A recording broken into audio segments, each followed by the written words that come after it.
Alrighty, hi guys, pre-stream started.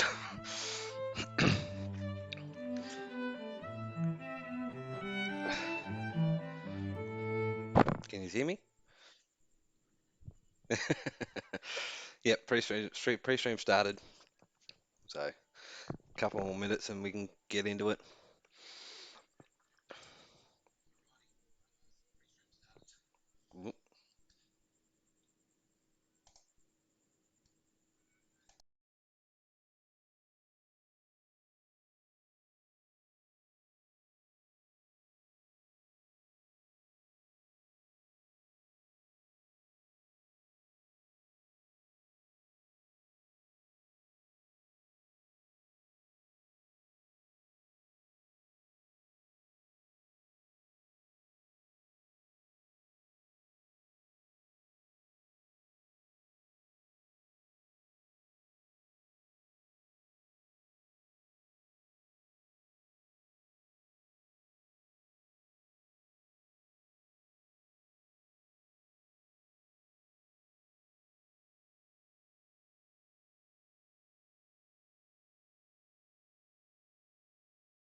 Okay, about starting the Oh, stream you now. guys.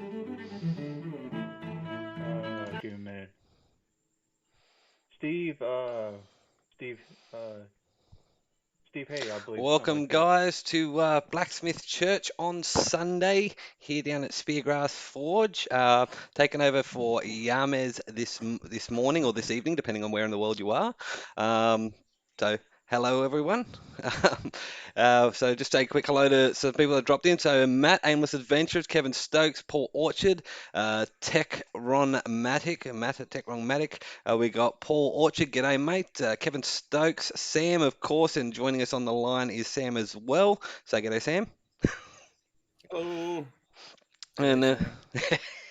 Dogbone Knives, Wayne Heights, Trail Dust. Thanks very much for subscribing there, mate. Who else have we got?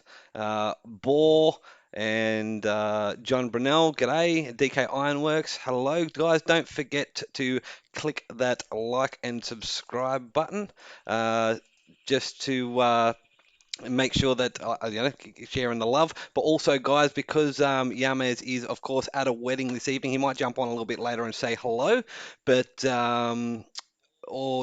yeah, make sure you share the stream so that people know that Blacksmith Church is here tonight as opposed to over at Island Metal Forge. Get out in your favorite socials and spread the love. We've also joining us this evening on the Discord chat is Sully from Shamrock Forge. Um, and of course, Sam Towns is Sam Towns Bladesmith, guys. Don't forget, don't be afraid to check him out on YouTube as well. A great resource for knife making and blacksmithing tips as well. G'day, Rob, Grandad Forge and Dogbone. How are yous? And we also on the Discord chat tonight is Jared, the amateur blacksmith. So, g'day, Jared. How are you tonight? How is everyone doing this evening? Good day to you all. Thanks for joining us. So, just waiting for people to roll in, having a little bit of a chat. Um, Hi. Good morning, everybody. Hey, Yams, good morning. okay, Yeah, Yamez. Hey, Yamez. Didn't know you should jump in. yeah. We're standing here waiting for somebody with the keys to the building,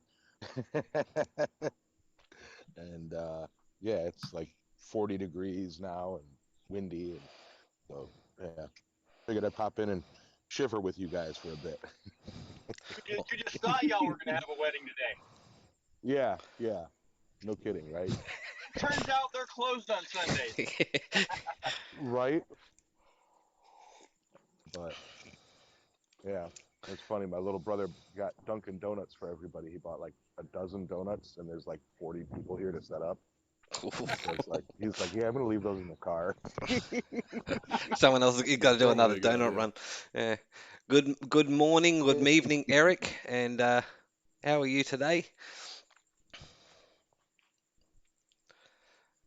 So what's the setup? So you're waiting to actually get in the building. You haven't even started setting up the Exactly. what's a bit of Yeah. So, but but yeah, how's everybody else doing in the chat? And hi, a lot of it's weird. It's because it's somebody else's channel. I'm seeing people. I'm seeing your subscribers that I haven't seen before. So, Paul Orchard, how you doing, man? Everybody else, Boar, Dog Bones, Trail Dust, Wayne. What's up? everyone's coming to Aimless my is in the channel. house. Yep, that's Yeah, it. everybody. Mm.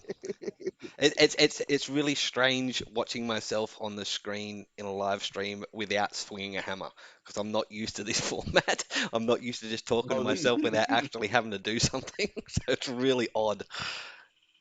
this is a fun format, and if anybody here watching after the fact or that hops in isn't used to it, man, this is a fun format. It's a round table discussion, kind of, that we've set up so that if you want to join in the Discord and be a part of it, you're more than welcome. It's a blacksmithing show made by blacksmiths for blacksmiths Well, and non-blacksmiths. Roy just shared a picture to the Discord. He is sitting back, relaxing, and enjoying a nice fire there.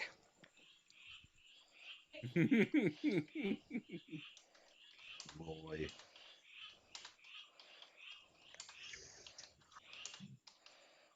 Of course, he's at church with us. Well, I'm hoping so. I haven't seen him pop in, Hi, but Roy. g'day, Roy. Yeah, no, he lurks. He's good at that. So, yeah, yeah, He- yeah. He's like, don't forget to leave a like there, Roy. So on the cards for tonight, to let everyone know, we're going to be having a little bit of another medal of the week from our good friend Sully. And that, of course, I've done a little bit of preparation. We might have a picture or two up of so you can see what you're looking at. Um, and then later on, if we have time, we might have a little bit of a talk, depending on how the medal of the week goes as well. We might have a little bit of a talk in the chat and amongst ourselves about different types of anvils and the uses you can get out of them and what you can use as anvils, because I know particularly for people that come onto my channel and have a little bit of a chat and stuff like that. And sorry, what was that, Sally? Sorry, no, sorry, I didn't realize my mic was hot. I'm talking on my radio here at work. Hold on. All right, no Continue. worries. Yeah, so we'll have a bit of a chat about anvils and anvil types and what you can use as a substitute anvil if you don't have access to a Rigididge flash one like a lot of smiths you see on YouTube. Those of my subscribers that have seen me work on Tiny, my reclaimed forklift tiny anvil for a long time, but also just discussing some anvils through history and now how not everything looks like your typical London pattern. And of course, Roy joins us. G'day, Roy. Thank you very much for coming over and saying g'day on my my humble little channel. I've now been visited by some of the big three, so I'm so flattered. And of course, Sam is the biggest of the big three. He's close to No, my totally. heart. Good old Sam. So yeah, so what else has everyone been up to? What you've been making this week? Sam, I noticed that you've been very busy. How are you going with your training cutlass? I want that sword. Oh,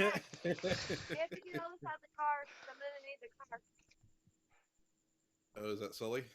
That wasn't me. Oh, good. Yeah, no, I've been mad busy. I was saying before the stream, I recently had a cold about a month ago, and then it turned into a sinus infection, which then went into my lungs. And so for about 3 or 4 weeks, I couldn't work because it was fairly difficult to breathe. So this week I've been, you know, flat out making stuff, working on the cutlass blade in my spare time, trying to get that dialed in. I really wanted to use that to test the kiln's abilities, and I'm really happy with how the kiln's working now.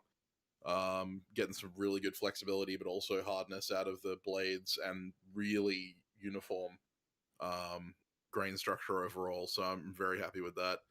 But yeah, I've got to make a bowl guard for it, and then obviously got to make the grip and all that kind of stuff as well. And that's actually preemptive to me making a batch of cutlasses, HEMA cutlasses for my HEMA team.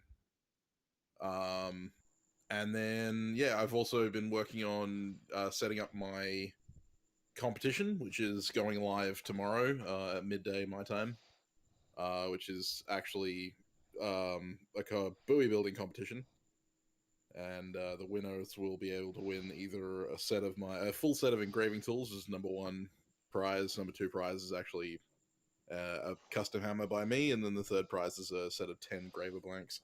But there'll be a video out about that tomorrow on my YouTube channel, and there'll be posts on Instagram and Facebook about it.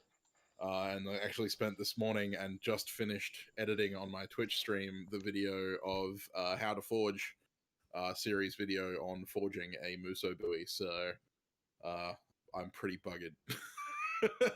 It sounds like it. It sounds like it. Hey, that the making the HEMA swords comes at a really good time because if those that don't know, Sam and I are involved in HEMA, which is Historical European Martial Arts. Sam down in Perth and myself up here in the Northern Territory, and we've just been notified that Reginier currently has a 2-year wait on any orders at the moment. So yeah, so making Yeah, good quality good quality steel sort of is going to be a thing that is an opportunity at the moment. well, yeah, and well, I mean, the main reason I wanted to do it is because there is literally not a company out there at the moment making cutlasses for HEMA, other than Black Fencer, who make nylon cutlasses, and we Mm. wanted to do steel. So, Yep, yep. Steel's always um, more fun and it and sounds unless better. yeah, unless you want to buy like an Eastern saber, like the Kveton Eastern sabers, which they're like 34, 35 inches long, which is like cavalry saber length. Yeah, you're shit out of luck. So I decided I'm gonna make it myself. Fantastic. So just going to saying g'day to a couple more people. G'day Dana and Draysons. Thank you very much for joining us.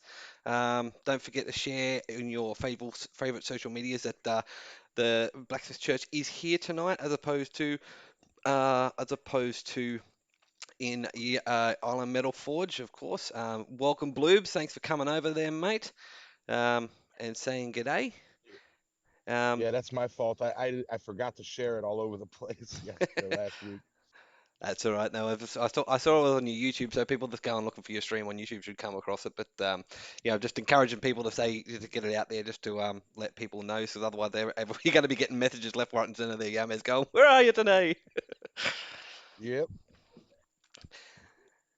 So are you feeling better there, Sam? Yeah, yes, finally came good. Like late last week. Because right after my infection cleared up, I got my second Pfizer dose, which knocked me out for a couple of days. Hmm.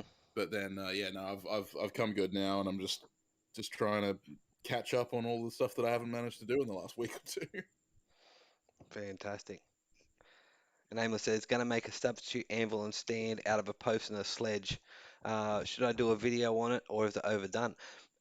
Matt, do one. At the end of the day, people that don't watch me or don't watch those other channels, and watch you could find it helpful, and people might find your video through different avenues. So do it anyway. I mean, Yeah. anyone that says that anything on blacksmithing has been overdone hasn't really looked. It's been done for Well, thousands of years. Of course, it's been overdone.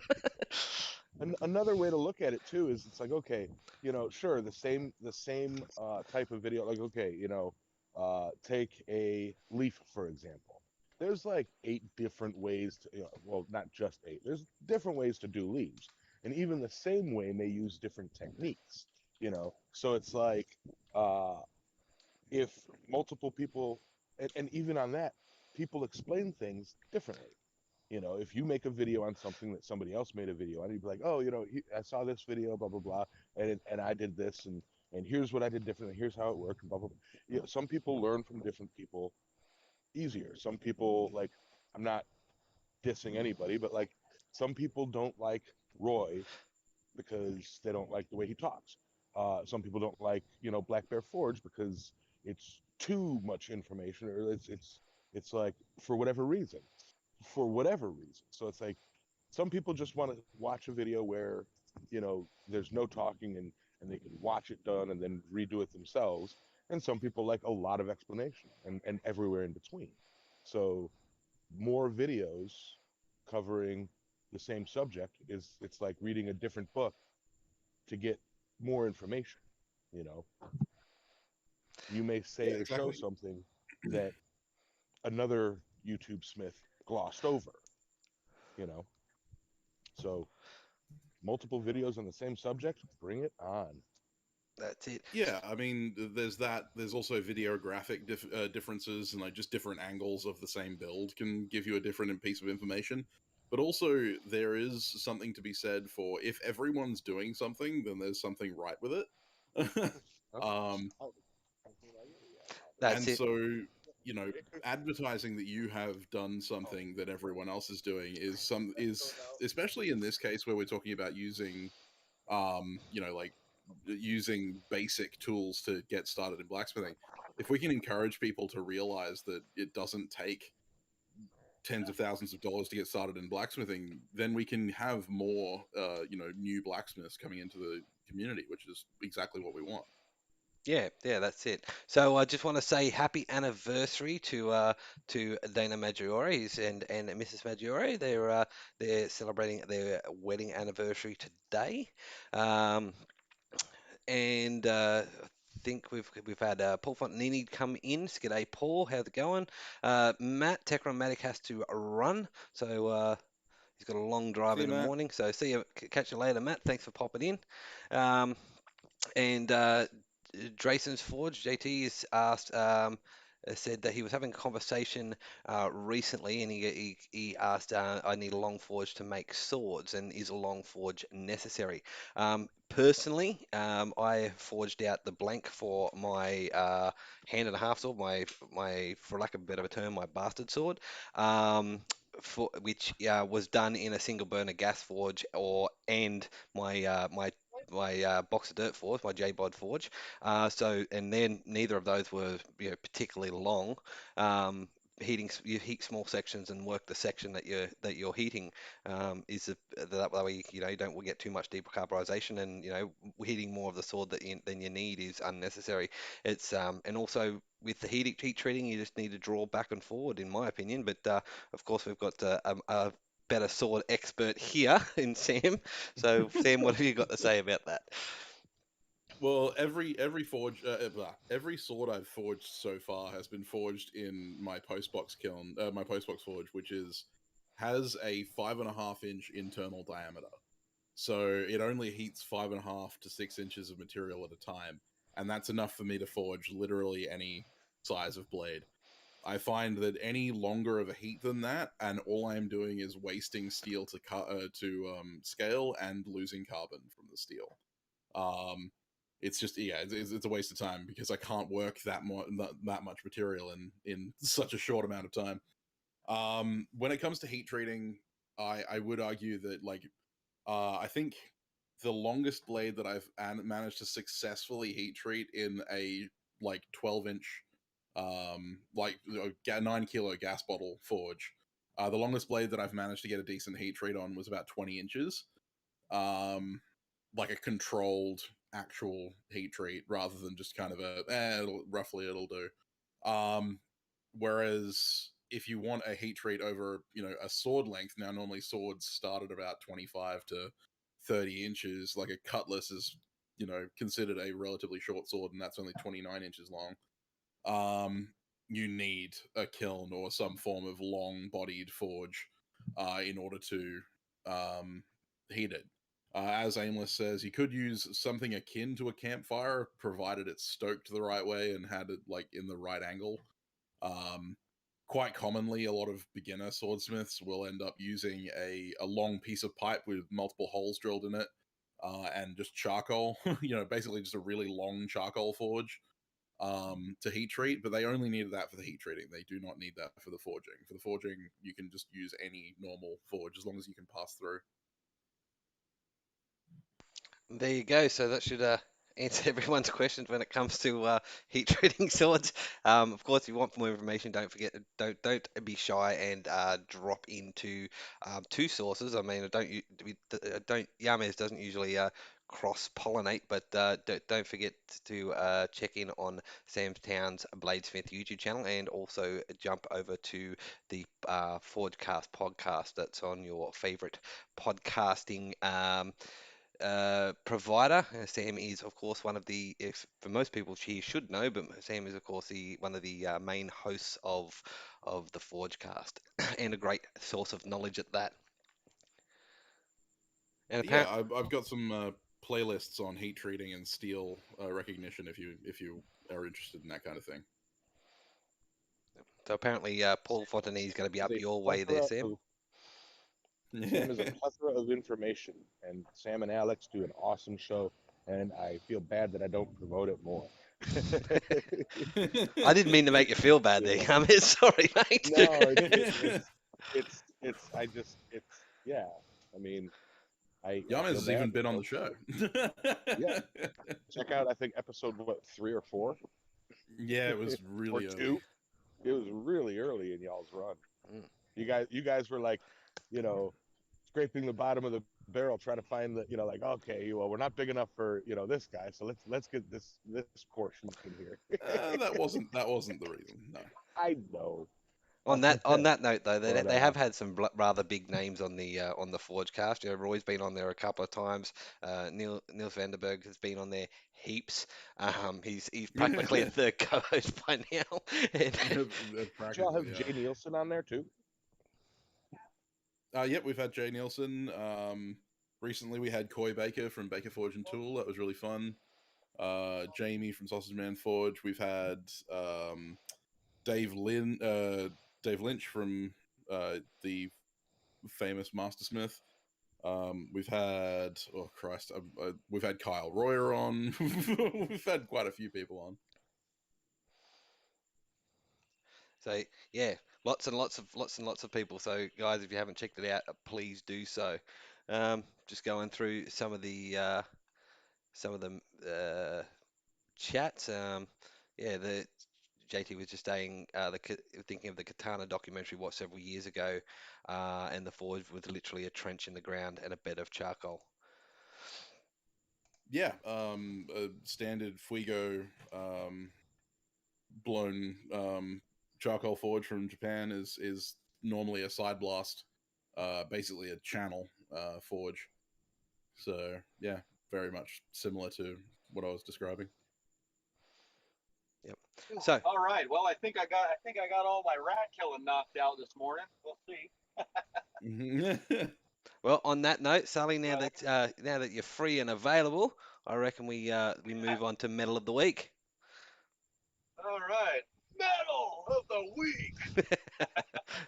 Sorry, I didn't set up the sound effect for that there, mate. Yeah.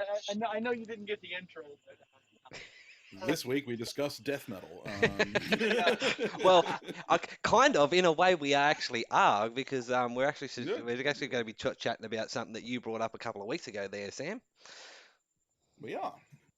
Yeah. So this a couple weeks ago, Sam brought up, when we were talking about, I don't remember, I think it was wrought iron, and Sam brought up shear steel. And I'm like, I have in my mind, the first thing I thought of is the steel in the edge of like a metal shear, and I'm like, well, that's pretty specific. Okay, I'll look into it. Maybe there's something weird about metal shears that the steel in them is neat. But no. So shield steer originally, I mean, it starts. Oh shit, where do I start? So it starts out as blister steel, and what blister steel is, it's basically carburized wrought iron. And until I looked at, I didn't even know that was a thing. I mean, like that's, I was like, okay, well, that's neat. And what they would do is they would take these bars of wrought iron, and they'd stack them in a furnace. With alternating layers of charcoal, and different people had different processes. Some people added salts and powdered charcoal versus chunks. Whatever. Everybody had a better way to do it. And then they'd seal this container up and heat it for varying amounts of time, 7 to 10 days, depending on how much you're making. And then they would make this stuff in batches upwards of 16 tons at a time. And then once they achieved the right amount of basically case hardening, but carbon migration into the wrought iron, they would then remove the heat and let it cool for about 2 weeks. And what they would end up doing is adding about 1% in mass in carbon to the iron bars, which, I mean, that's quite a bit of mass added on, if you ask me. And then so that produced a thing called blister steel, which is some of the earliest examples and best quality of steel, going from about the mid 1500s up to the mid 1800s. until a different process for making steel proved to be superior. And I have that in my notes at home, but not on me. And whatever. Maybe Sam remembers what that is, but it was when the development of the Crucible platform basically came yeah, in. Whether... That's right, the Crucible steel. Yeah. Yeah. And so now if you take that blister steel, you cut the bars down into shorter lengths and you forge weld them together 3 or 4, and you repeat that process 3 or 4 times, then you have shear steel, which is basically just like, I don't know. I mean, if you ask me, it's just carburized wrought iron. You fold it, you weld it, you fold it, you weld it, and there you go. Except this is high carbon. And so it's, sorry to interrupt. So it's basically like the mild steel version of wrought iron, or the carbon steel version of wrought iron. It is the exactly next that. step Yes. to making the next step to making mild steel. No.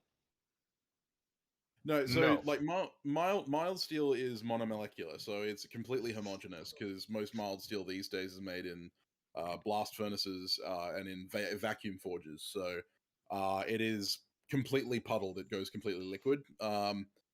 Shear steel is wrought iron, which is basically bloom wrought iron, which is then worked into a bar, then case hardened or carburized to a depth, and then during the folding process afterwards is then brought to a homogeneous level of carbon around 0.6% on average, to make a multi-layered piece of high carbon steel that is actually usable for things like knives and springs and that kind of thing. Right. Neat. And one of the interesting things is, like, I didn't even know this was a thing until I started researching it. And then here, just so I did this research on shear steel. I think 2 days after that episode of church. So 10 days ago, 11 days ago. Well, about 5 days ago, I'm out in the forge and I'm working with this piece of quote unquote wrought iron spring that I got up at Quad State. To cut a chunk out of it to make a spring for a new post vise that I got. And, I'm just not thinking anything of it. I measure it, I bend it, I get it shaped just the way I want to, throw it down into the quench tub after I get done with the last heat, or not the quench, but the slack tub, and cool it off. And I go chalk it up into my post vise, bolt it in, and I go to close the vise. And that sucker, I moved it about a half an inch and it snapped that spring off. And I'm like, wait, what the heck, and I look at it and it's all real tight grain pattern from being hardened, and I'm like, well, obviously this is a reproduction spring. It is not a 1950s era or 1850s era buggy spring, like I was told. And then I started taking pictures of it, and then I was like, wait a minute, what about that shear steel thing I was looking up? So I looked up, how to test for it. Polishing at least two of the 4 edges, and then doing a slow like vinegar etch, and it'll show like so it'll show the grain, the silica inclusions. And so yeah, I cleaned up the piece of spring that I broke, and yeah, sure enough, they weren't lying. It was wrought iron, but it was also shear steel. That's it. And yeah, famously, a lot of carriage springs from between like 1700 and about 1860 will be shear steel of some kind. And they will vary in quality because obviously it will depend on who manufactured it and stuff like that. The really important thing to remember about shear steel, it is the first full production steel to ever be developed. At the time that it was developed, around 1450 thereabouts, the main production metal was iron. It was wrought iron, and the only steel that you would come across would be bloomery steel, stuff that had been smelted in either a low density charcoal or in a very high furnace in order to increase the carbon content of the bloom, such that it could then be worked and not lose enough carbon to become wrought iron again. And that was a relatively unreliable method of creating steel at that time because it wasn't well understood. And when while this was happening, obviously you had Indonesia and Persia and stuff like that developing woots. Well, they had woots for a number of hundreds of years, but no one was really paying attention to them because, you know, cultural differences. But producing mass scales of usable high carbon steel was incredibly difficult, and so therefore high carbon steel was a very sought after product. But then the cementation process was discovered, which is the process of making blister steel, and that was basically just a development from the form of steeling that file makers and masonry blacksmiths used to use in order to case harden the edges of tools. Because, like, obviously you're working with wrought iron most of the time, you would create a tool, and then you would either soak it in like bone charcoal, normally bone dust charcoal, in at heat for, you know, half an hour if you could, and that would give you about a half a millimeter of hardenable material on the edge, and that would then be usable for a period of time whilst that metal wore away, and then you would have to recase harden everything. And that was a really important thing that blacksmiths had to know, was how to case harden stuff, because steel was incredibly rare. But then someone developed the cementation process, which was basically to just take that to the next level and have wrought iron in contact with high carbon source, like Sully said, either charcoal or coal dust or graphite or all kinds of various salts and sugars and all that kind of stuff, and keep it at heat for hours. And what they found was that they could actually get a deeper penetration of carbon through that process, to the point that then they could then forge weld it, you know, multiple times. And through that process, much like the process of making forging tamahagane for katana, would use the carbon migration as the steel is heated and cooled and forge welded.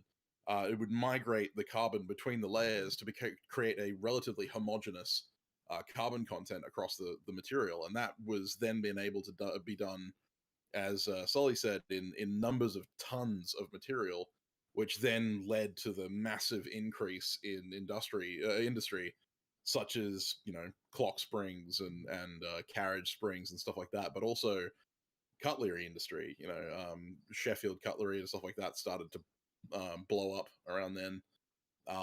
That's when we started seeing the development of things like the rapier, very long, thin, slender blades that were capable of flexing quite well without snapping, because they didn't have as many of the silica inclusions as you would have in wrought iron. Because you got to remember that it's wrought iron that's already been processed, then being reprocessed after it's been carburized. So what silica inclusions there were in the wrought iron have then been further processed out. And so most shear steel, the reason you have to use a slow etch is because the grain pattern is incredibly fine in most shear steel, because it's been processed multiple times. Sorry, I went off on a bit of a rant there.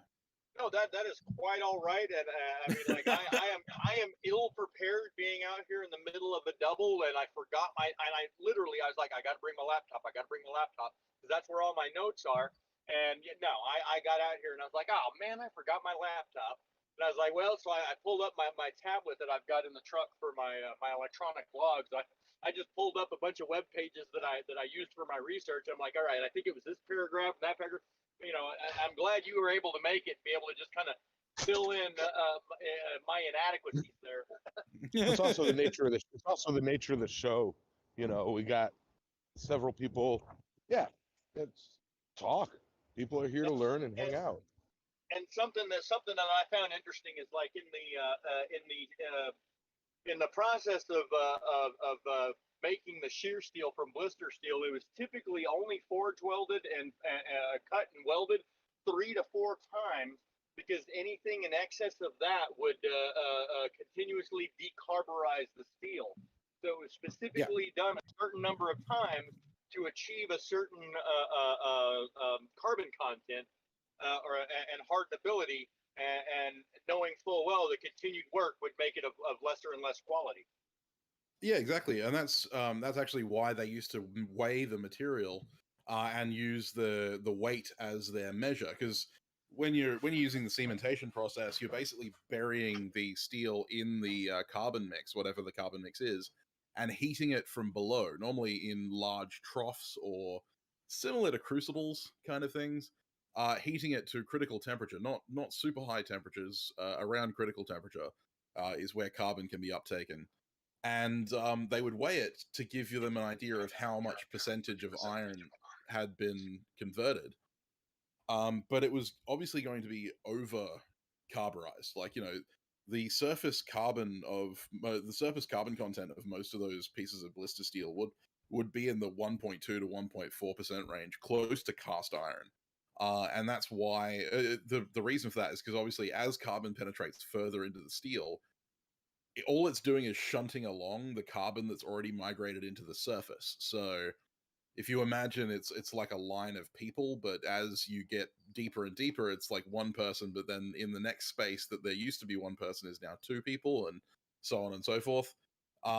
It's the same with carbon, and so at the surface, the carbon content would be quite high, whereas in the center of the carbon content was basically nil.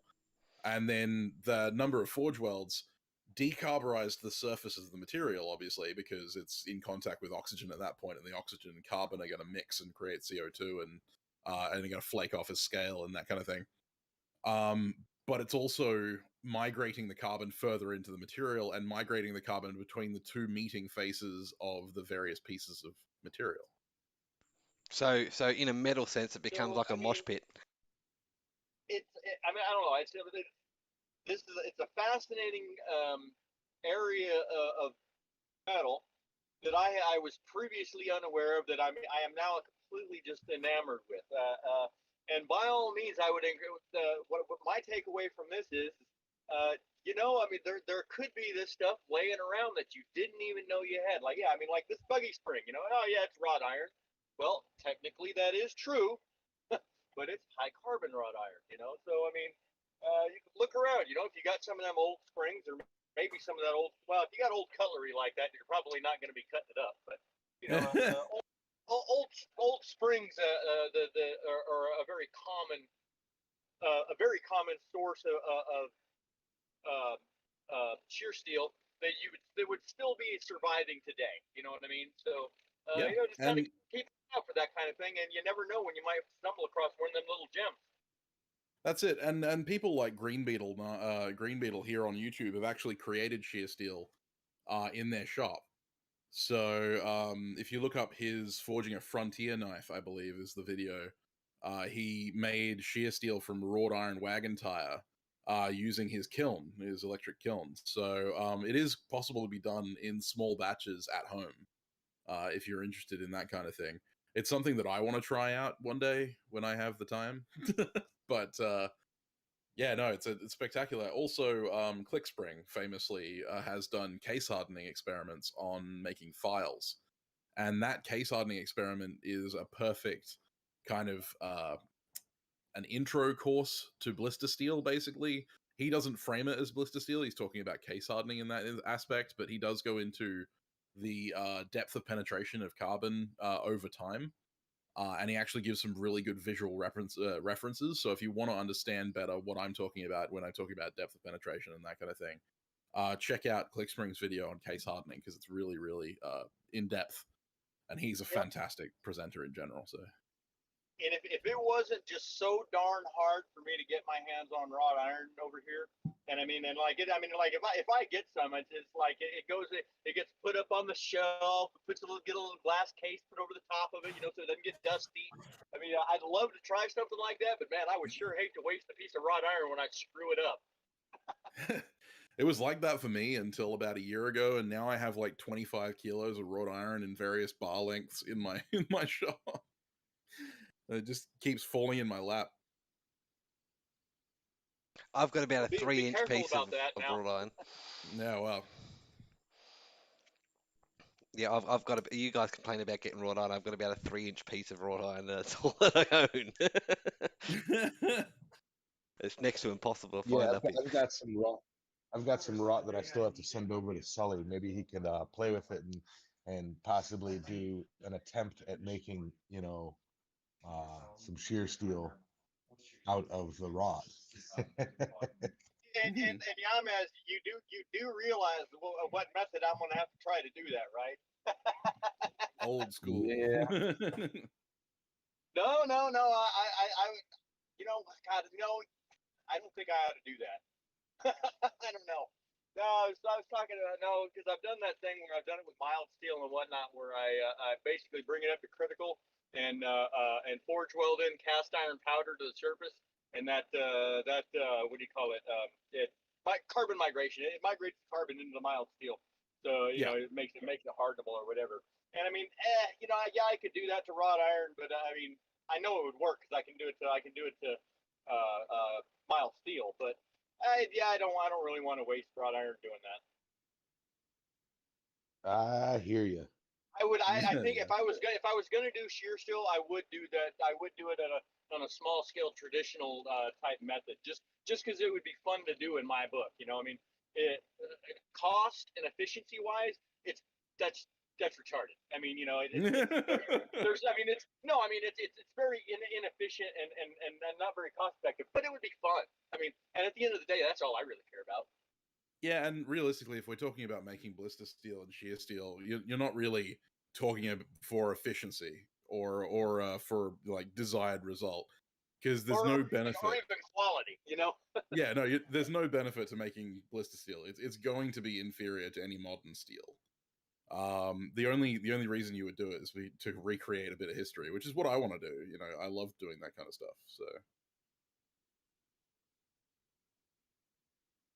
Yeah, luckily I got given a whole bunch of shear steel recently. A friend of mine who works for the local Blacksmiths Association got given a bunch of leaf springs and told that they were wrought iron because they had a grain showing in the rust. But then he found out when he spark tested them that they were all very flowery sparks and looked like high carbon. And so he assumed that it was simply just a trick of the light and that they weren't actually grained, and that they were probably just modern reproductions of old springs, much like you did, Sully. And then I took one look at them and went, "No, I know what those are. Can I have them, please?" And then after I showed my very obvious interest, because he was a bit pissed, he didn't want them anymore. But after I showed my very obvious interest, he started asking questions, and I had to tell him that they were shear steel. And so he was like, "Okay, I'll give you 2 of the leaves out of the spring packet." I was like, "Oh, all right." Lesson learned: keep your mouth shut, keep your poker face on, and be like, "Yeah, that's garbage steel. I'll take it." I couldn't have. I know. I couldn't have done that to my friend. Like, man, I've seen these before. These are totally like 1964. They were made of they're if you don't want them, man, I think I could use them. I mean, I'll take them off your hand. I'll even do you a solid. I'll give you scrap waiting for it. All you're sure. saying, Sully, is never trust a blacksmith when it comes around steel. Unless it's me. Totally. I will be honest. And to my own detriment, I will be honest. Alrighty, guys. So for those of you guys in the chat, don't forget to on the Discord. If you want to suggest a metal of the week, it's under hashtag metal of the week, just like I've got up on the, just like I will have just up on the screen. Just I thought I'd interject that there while people gather their thoughts about blister and shear steel. What are some of the things that not, shear steel particularly, but also blister steel? Like I have touched on a few topics like rapiers and springs. What are some of the other things that these two types of steel might have been used for there, guys? Well, I mean, Tim? yeah. Well, I mean, it basically replaced every steel tool that you could name. It was the advent of the forge welded face on a hammer. Much uncommon to much unlike popular belief. Most like Viking and Anglo-Saxon hammers and stuff like that didn't have welded faces, right? They didn't have welded tool steel faces. They instead had case hardened faces, which were normally case hardened very poorly by using bone charcoal or other methods like that. it was very unlikely that they would be doing a lot of forge welding of high carbon to low carbon, and I haven't seen much evidence for that unless it's in knives. In knives, they specifically did quite a bit. But when blister steel came around, you started seeing stuff like wrapped eye axes with blister steel inserts. You started seeing, hammers with blister steel or shear steel faces, shears, funnily enough, scissors, that kind of thing. Anything that required holding an edge started having forge welded bits, and this is when we start seeing the advent of like chisels with laminate welds for the edge. We start seeing more Sanmai-ish kind of creations for cutlery and for stuff like saws. Quite famously, were forged purely out of shear steel because they needed to be flexible and thin and capable of cutting. And previously, they'd been wrought iron with case-hardened teeth, which wasn't the most reliable because the saw would bend quite easily, so they had to be quite thick. The advent of shear steel meant that they could keep the saws much thinner. So yeah, it was just this massive leap forward in technology because they could start reducing the thickness of things whilst increasing the toughness. For instance, around that period was when plate armor started becoming more popular. And the reason for that was because previously plate armor would have to be quite thick to withstand the thrust of a lance or something like that on horseback, because it had to be made out of wrought iron. Whereas blister steel, it could be made relatively thin, fully hardened, and would just glance the blow of a lance quite easily. And so that's when we started seeing the advent of plate mail being more common because it was much more comfortable to wear. All the way through until the late 1600s, where you had guys in full plate mail from head to toe who could still do, like running, leaping frogs and all that kind of stuff because it was just light as a feather, given that it was made out of pure shear steel. But yeah, no, any application which required toughness and edge retention or form retention in general, blister steel started taking the place of case hardening. So yeah, no, it was a massive leap forward. So when exactly did blister and shear steel start being manufactured? I thought maybe I misheard, but I thought it was like the 18th century. No, 1400s, Right. Okay. 1450. Sorry there, Sully. I So the misheard you. the cementation process was first officially discovered. Now, the thing is that there's argument in the historical community as to when blister steel was actually starting to be used, because it can be made in small batches. But we know, for instance, that one of the first factories that was one of the last remaining factories that still exists in Europe is dated back to like 1540. But there is good historical evidence for it at least being publicly known that blister steel was being created in around 1450 to 1440, somewhere around there. And so yeah, no, it was that period at which Europe was dragging behind the rest of the world in as far as steel quality was concerned, because most of Indonesia, India, Persia, and most of the eastern countries had all developed crucible material, or had refined their ability to create bloomery steel. So China and Japan had gone the route of making bloomery steel with reliable carbon content, so tar mahogany basically. Whereas India, Persia, Sri Lanka, that kind of stuff, they all tended towards crucible steel in their production and had their own issues with that. But Europe was dragging behind because it was relying on case-hardened wrought iron for most of the stuff that they were making, and then the random accidental creation of bloomery steel. So and it kind of where I said the 1800s there, Adam, was that's about when that went by the wayside due to crucible steel. Was Right. between 1820-ish to 1850-ish was the kind of like the decline of shear steel. Fair enough. So that's Yeah. where the 1800s came in there. So I just want to say welcome back there, Kevin. Also, Daniel, Dragonstone Gemma Forge. G'day, thanks for dropping in. Um, uh, Hey, Curtis. yep, then we got Curtis Noble. Curtis at Noble Pursuit Ironworks. G'day, Curtis. How are you? Um, and Howdy. we also had a question from Metal Blueberries. Anyone have any good examples of air gates for blower tubes? Alex from Valhalla Ironworks did a great video on making an air gate for his blower, because he had a blower that he set up. This is back in the early days, so you'll have to go back a long way in his video archives, but he's got a pretty good air gate video on how he built one. hmm you used to have one where you used Yeah, to I've actually, slide a pipe back and forward, didn't you? There, Sam? Yeah, yeah. piece of sheet metal. Yeah, what I've seen people do with a round tubing for an air gate is literally take a sawzall, cut a portion of or like cut halfway through the pipe, and then just take a piece of board the thickness of the curve of the cut and stick it in there and adjust it that way. So I mean, Yep, it's as simple as that. that's pretty much my one. Yeah, Alex went a lot more in depth with his, but yeah, mine was literally just a piece of sheet metal stuck in a tube.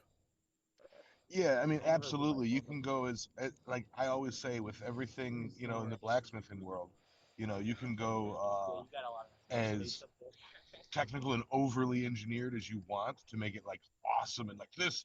I push this button and this lever drops a balloon and hits a rat, and then the rat starts running on a wheel, and then the gate opens. Or you can stick a playing card in there. Yep. Like it's that's the beautiful thing about it. You can literally make something amazing looking and awesome and engineered to do something as simple as setting a piece of cheese on the table. You know, that's what I love about this stuff. So yeah, and you're right. Alex has a great video on exactly that. I remember seeing him do it. Yep. Another one I've also seen Yeah. is a ball gate valve.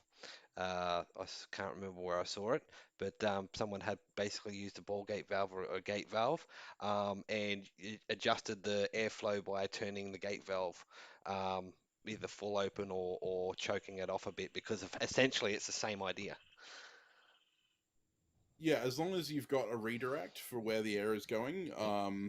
One of the big problems with like doing a ball valve or a swivel valve is that it just causes back pressure on the blower, and that can burn your motor out a lot faster. Butterfly valve is probably a better way most- to put it, because that way it's just got Yeah. the turn.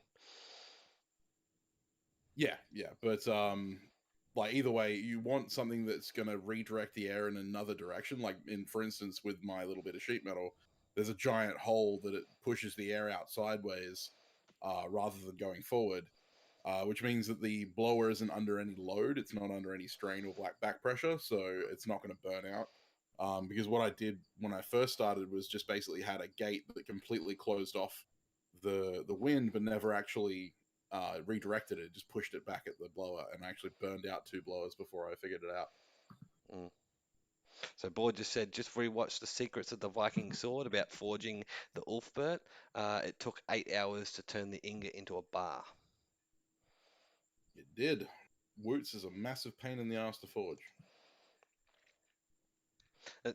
And is that because you have to keep folding it and treating it whilst you're setting it out?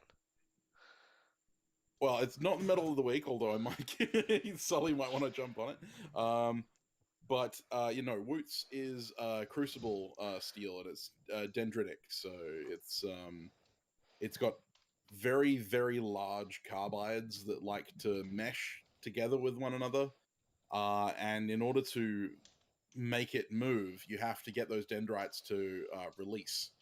And so therefore you have to forge at relatively low temperatures and very softly, because otherwise you'll crack it into a million pieces. Because most woots, most ingot crucibles from crucible ingots from that process are between 1.2 and 1.6% carbon, so very close to cast iron. Mm-hmm. I just added it to the metal of the week there for you, Sully. So you have Whoop, I pronounced it Stell instead of Steel. I wrote it Stell, which Steel is what I meant. But I'm sure you'll get the drift. But that way, Right. No, we're good. that way you can see it and bring it up later. And you've also got that little bit of added bonus information there from Sam. So, Yeah, apparently every time I come here, I'm just going to give you a historical steel to play with. I just like the word dendrites. Dendrites we is a were very totally cool. okay with that. I mean, like, hey, but I would say though today I'm particularly grateful just because of the situation I wound up in not having all my material ready. And I mean, I had it ready. I just freaking forgot it yesterday when I went to work. So, yeah, thanks Sam for showing up and helping me out with that. No worries. Great pleasure. I will talk steel until I'm blue in the face. I've seen it happen. Particularly historic steel. I can say I've seen it happen. So it's now approaching the hour. It is 11 a.m. US, or just 10:55 US Eastern. It's currently at 12:25 a.m. here in the Central Australia, Northern Territory. I'm happy to keep going if you guys are. Let me know in the chat if you guys want to keep chatting along. And do you guys have anything more to add on the metal of the week? Metal. Yeah, from my end, I'm good. I mean, I can call it a wrap on Metal of the Week right there, and I mean, I got all day, so yeah. I mean, it's only 10:55 for me, so I've got all the time in the world. Mm-hmm. Well, if you want to add, keep talking about Shear Steel there, Sam. Have you got anything else to add to it? Oh man, you don't want me to go down that road. I will say I don't know if that hot mic and caught my brother when I unmuted to say thank you guys, and he just shouted out Polish deli. So I don't know if y'all caught that, but yeah, we're heading back to the venue right now, and we're able to set up. There was a little delay for cleaning and whatnot, but and he, yeah. So I gotta, get all set up and put the phone down and get to work, as they say. So I wanted to take this moment, even if you guys continue chatting, to thank everybody that's been a part of the show. Thank you for hosting it, Adam, and thank you for joining in, Sam and Sully. I want to thank you for doing the legwork to get the Blister Steel Medal of the Week going. That was freaking awesome. I was listening in while I doing a little bit of work, and man, that's some cool stuff. So yeah, you all enjoy the rest of the show. I've got to book, and love y'all. See ya, Yamez. Cheers, Yamez. No Congratulations to your brother, and have fun. They say congratulations and have fun. Thank you. Condolences to the groom. Send push me there so I don't pass out from anxiety. Polish deli. Polish deli. Yeah, all right. Commiserations on the wedding. He's got to do a speech in front of a couple hundred people, and he's got super, anxiety. So It's not a speech. It's about I Get gotta up work yet. them again. yeah. So anyway, I'm gonna knock out. All right. Y'all See you guys. keep on rocking on. Thanks, Yamez. Alrighty, so On a note on Blister Steel, well, before we move on, if you want me to keep going, I'm going to keep going. okay, keep going until you can't go anymore, and then we'll change the topic. How long you got? Well, unlike unlike Yamez, I don't have to be at any windfall house or anything else, so I'm happy to keep going as long as people are interested in listening. True that. Paul Orchard, this is usually held over on the Island Metal Blacksmith, Island Metal Forge channel. That's correct. Yamez's channel. And I'll answer your question in a minute, Curtis. But first, to Blister Steel. One of the biggest problems with Blister Steel is the same problem we suffer with wrought iron. Because it is made of wrought iron, and that is what ore it was created from. So some of you may be familiar with wrought iron being finicky bastard to forge because of various alloying contents, specifically sulfur and phosphorus, being variable in the wrought iron because of the ore it was created from. And that is quite that is quite prevalent in a lot of the rougher wrought iron that you'll come into contact with. Wagon wheels and stuff like that are famous for having really high phosphorus content, and then being very crumbly despite being almost pure iron. And so if wrought iron that was of a particularly bad phosphorus content or sulfur content was used to create blister steel, that alloying content was passed over and the steel was just as bad. So it's one of those things that, shear steel wasn't homogeneous like modern steels are. It was still a steel made of a very rough bloomery steel, bloomery iron that was then carburized. So there is just as much variation in alloying content as there was in the wrought iron originally, and so that can lead to some serious problems. And actually, during the late 1700s, early 1800s, the Sheffield cutlery industry started suffering an issue with their steel supplier, where a lot of the steel that was being supplied was subpar and actually fracturing in heat treatment. And so they actually went around and started manufacturing carriage springs out of this lower quality steel that they were being sold, and then trading the caravans, like the local carriage caravans and stuff like that, trading for their for their leaf springs, because it was the only way they could get their hands on decent steel. I have heard about that. I've heard stories about that. Maybe it was with Yeah, you. yeah, it probably was. It's one of my favorite stories. Because for the longest period, the Sheffield cutlery industry was just basically stealing people's springs and giving them crap ones in replacement. Which I'm sure a lot of people were very upset about when their carriages broke down. Yep. So you said you'd answer Curtis's question. Answer Curtis's question? That's right. Yes.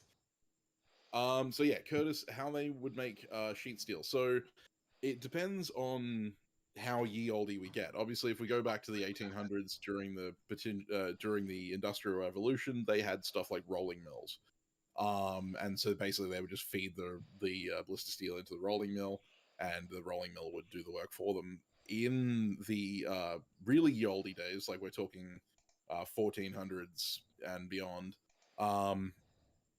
it was just hand hammer work, just pure hand hammer work, just hours and hours and hours of forging. They would, forge weld multiple bars together to create a large enough chunk that they could then hammer out into a flat sheet. And a lot of the time it was done relatively cold, because you've got to remember that heating steel takes a lot of energy and effort and requires a large enough forge to heat. And so a lot of the time what they would do is heat it and let it cool naturally, and then forge it in its annealed state until it work hardened to the point they couldn't work it anymore, and do it again. And much like when you work copper, you can heat it, quench it, and move it. In their case, they would heat it, let it cool, and then forge it. And that's why they had multiple people working in a shop at once, because you could have 6 or 7 guys running hammers, forging on this piece of material until it was a flat plate. They didn't really make square sheets or anything like that. It was very amorphous, and they would just make it large enough that they could then make the thing that they needed to make out of it with. But yeah, it was a lot more complex than modern forging, specifically. Yeah, I can't even imagine the fortitude it had to take, 300 years ago, to not only have to work like that, but to also have to make your steel before you could make something out of it. I mean, just it's like, what are we doing today? Well, we're making some steel so we can make a knife. Oh man. Yeah, absolutely. I mean, and that it wouldn't be as common as you might think after about like 600 or 700 AD. Making your own steel probably wouldn't have been that common, given that the way society worked in medieval days is very much the way that Japanese society still works in some ways, in that specialization became incredibly important. In medieval Europe, you didn't have a guy who did everything. Like, he wouldn't make a blade and do the grinding and do the handles. there would be a guy who specifically just forged blades, and then he would hand it off to someone who specifically just ground blades, and then he would hand it off to a guy who just made hilt fittings, who would then hand it to a guy who did the jewelry work, and then he would hand it to another guy who would finally do the handle. So, you know, like there was very specialized workers, and so unless you were in a very small town, in which case you would have to make your own steel, most of the time, after about 600 or 700 AD, you started seeing towns entirely devoted to just making iron, just like producing mass Right. lots Yeah, of and you would product. have just right, and you'd have been able to just trade for it. Yeah, exactly. You would have traded for it or purchased it, or like most likely, most blacksmiths were hired by the local, you know, kings, queens, you know, duchesses, dukes, and they would just basically be supplied with it. Um, Right. and quite frequently, when they've dug up old blacksmith shops, you find massive piles of scrap material. So basically, every time they did a repair on like a wagon, and the wheel had to be taken off, they were taking that wheel. You know, like, but yeah, they could have either traded for or purchased or been gifted bulk lots of iron. A lot of the time, worked into bars already. I know about the 900s AD in Saxon England. They were producing trade bars to be traded with like visiting Vikings and stuff like that. They were quite common to have trade bars, and that would have been all produced by the people who were creating the iron initially, who would technically be considered blacksmiths, but they weren't making anything out of the iron they were making. They were just turning it into a bar and then giving it to other people who made stuff out of it.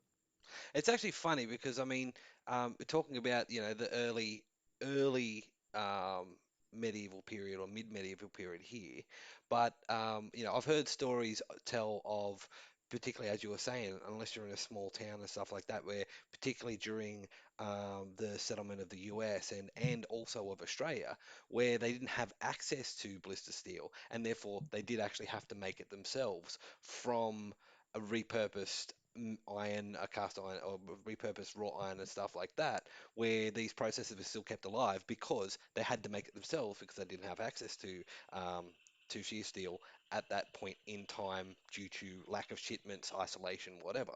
So it is a really interesting period of history where we go to manufacture, goes to manufacturing in the sense of there are places in Europe where that's what they did, and then reverted back to having to make it themselves, which until steel production in those countries or settlements or whatever got to a point where they didn't have to anymore.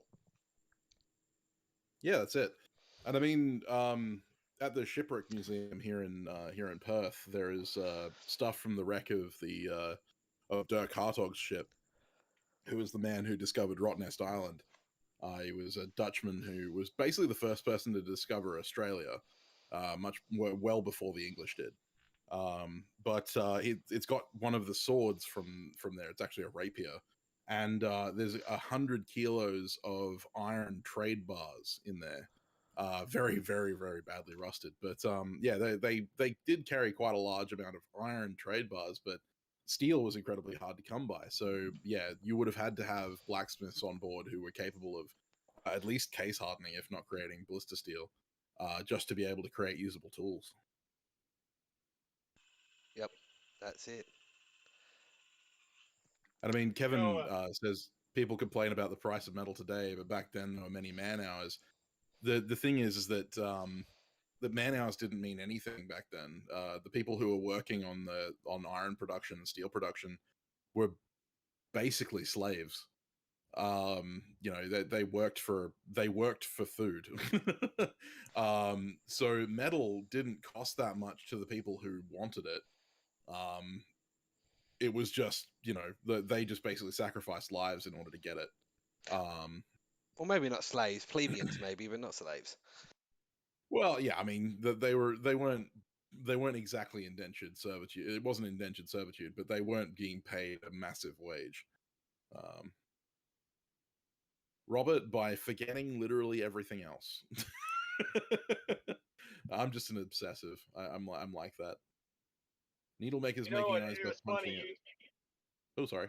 You said, oh, I was just something, the way word association works or whatever, in your brain.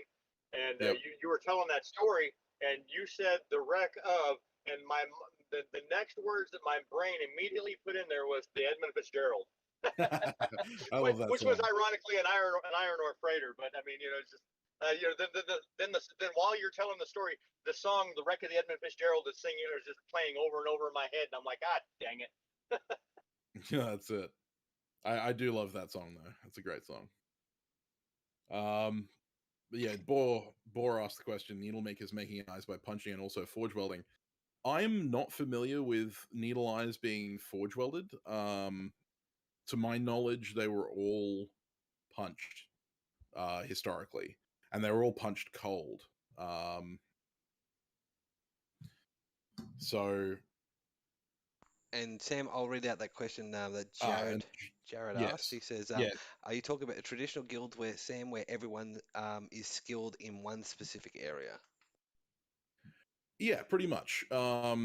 You know, in medieval society, you've got to remember that like they didn't have a lot of spare time, but they had a lot of people, and that was one of the things is that if they wanted to produce, they didn't have a lot of mechanization. They didn't have big machines to do a lot of their work. So in order to get any kind of really big work done or a lot of work done, they had to use a lot of people.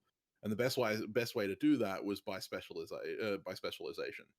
And the more specialized you could get your workforce, the faster you could get things made. Because if you had everyone working at the same time to create stuff, you could have a piece created in the time that it, say there are 10 people working on it, they could create it 10 times faster than one man working on it. So yeah, specialization was one of those things that was really important to medieval Europe, and also in the US and stuff like that, all the way through to the late industrial period. John Black, the guy who made Jim Bowie's Bowie knife, he was famously apprenticed to a blacksmith, but then the blacksmith found that he was too fine a character, they said. Basically, what they were saying was that he was too weak to be a full-time blacksmith, and therefore made him start doing bladesmithing instead. Because at that stage, most bladesmithing was simply forging out of bar stock that had already been supplied. And so yeah, like there were very specialized areas of expertise in blacksmithing and in everything. Do you reckon that was insulting? I don't think so. To be honest, I think it may have been simply an attention to detail thing. You've like the thing is that when you're talking blacksmiths in the 1800s, no, Jim Bowie was like the 1600s, 1700s, 1600s. I can't remember. It's been so long. Like Jim Bowie. But, yeah, no, Jim, that's Jim, 1800s. 1800s, right? Yeah. But yeah, no, Jim. Basically, the reason for him being classed as like quote unquote too weak, they were working ridiculously large stock. Most of the time, they're forging anchor chain and stuff like that, and it's big, heavy work with big hammers. And if he wasn't a really big guy, it just would not be. He would not be capable of keeping up with the amount of work that was needed. Working a single hand hammer all day is pretty tiring, as we know, but forging with a 14-pound sledge for 10, 12 hours a day is just superhuman in some cases. So I don't necessarily think it was an insult. It was just purely you aren't fit for this specific job, so off you go to something else. And they, like most of the historical accounts of him, said that John was actually quite a skilled bladesmith once he got like his hands on that form of smithing. So I think it was more to do with striker work than anything, because very few professional blacksmiths worked just with hand hammer. Most of the time they would have one or two assistants for swinging sledges, and those were the people that did most of the work. Says that not sure, another smith at the museum told me. I would question. Like, I'm not saying that then they're lying. It's just purely that I have never seen an example of a needle eye being welded. I know by the 1800s, manufacturers of needles were actually utilizing basically drawn wire. So they were commissioning the steel smelting industry to draw a specific gauge of wire, and then it was cut to length, and then punched. The hole was punched in a guillotine tool style punch, and then it was ground by hand on a spinning grinding wheel by mostly female workers to a fine point, and then sent off. Forged needles, like hand forged needles, stopped being produced in like the 1830s, and they were mostly square. And again, they were forged by hand and then punched cold. So, yeah, I'm not saying that it's technically false, but I've never heard of an example of a needle eye being forge welded. I just don't think it's possible at that fine a material.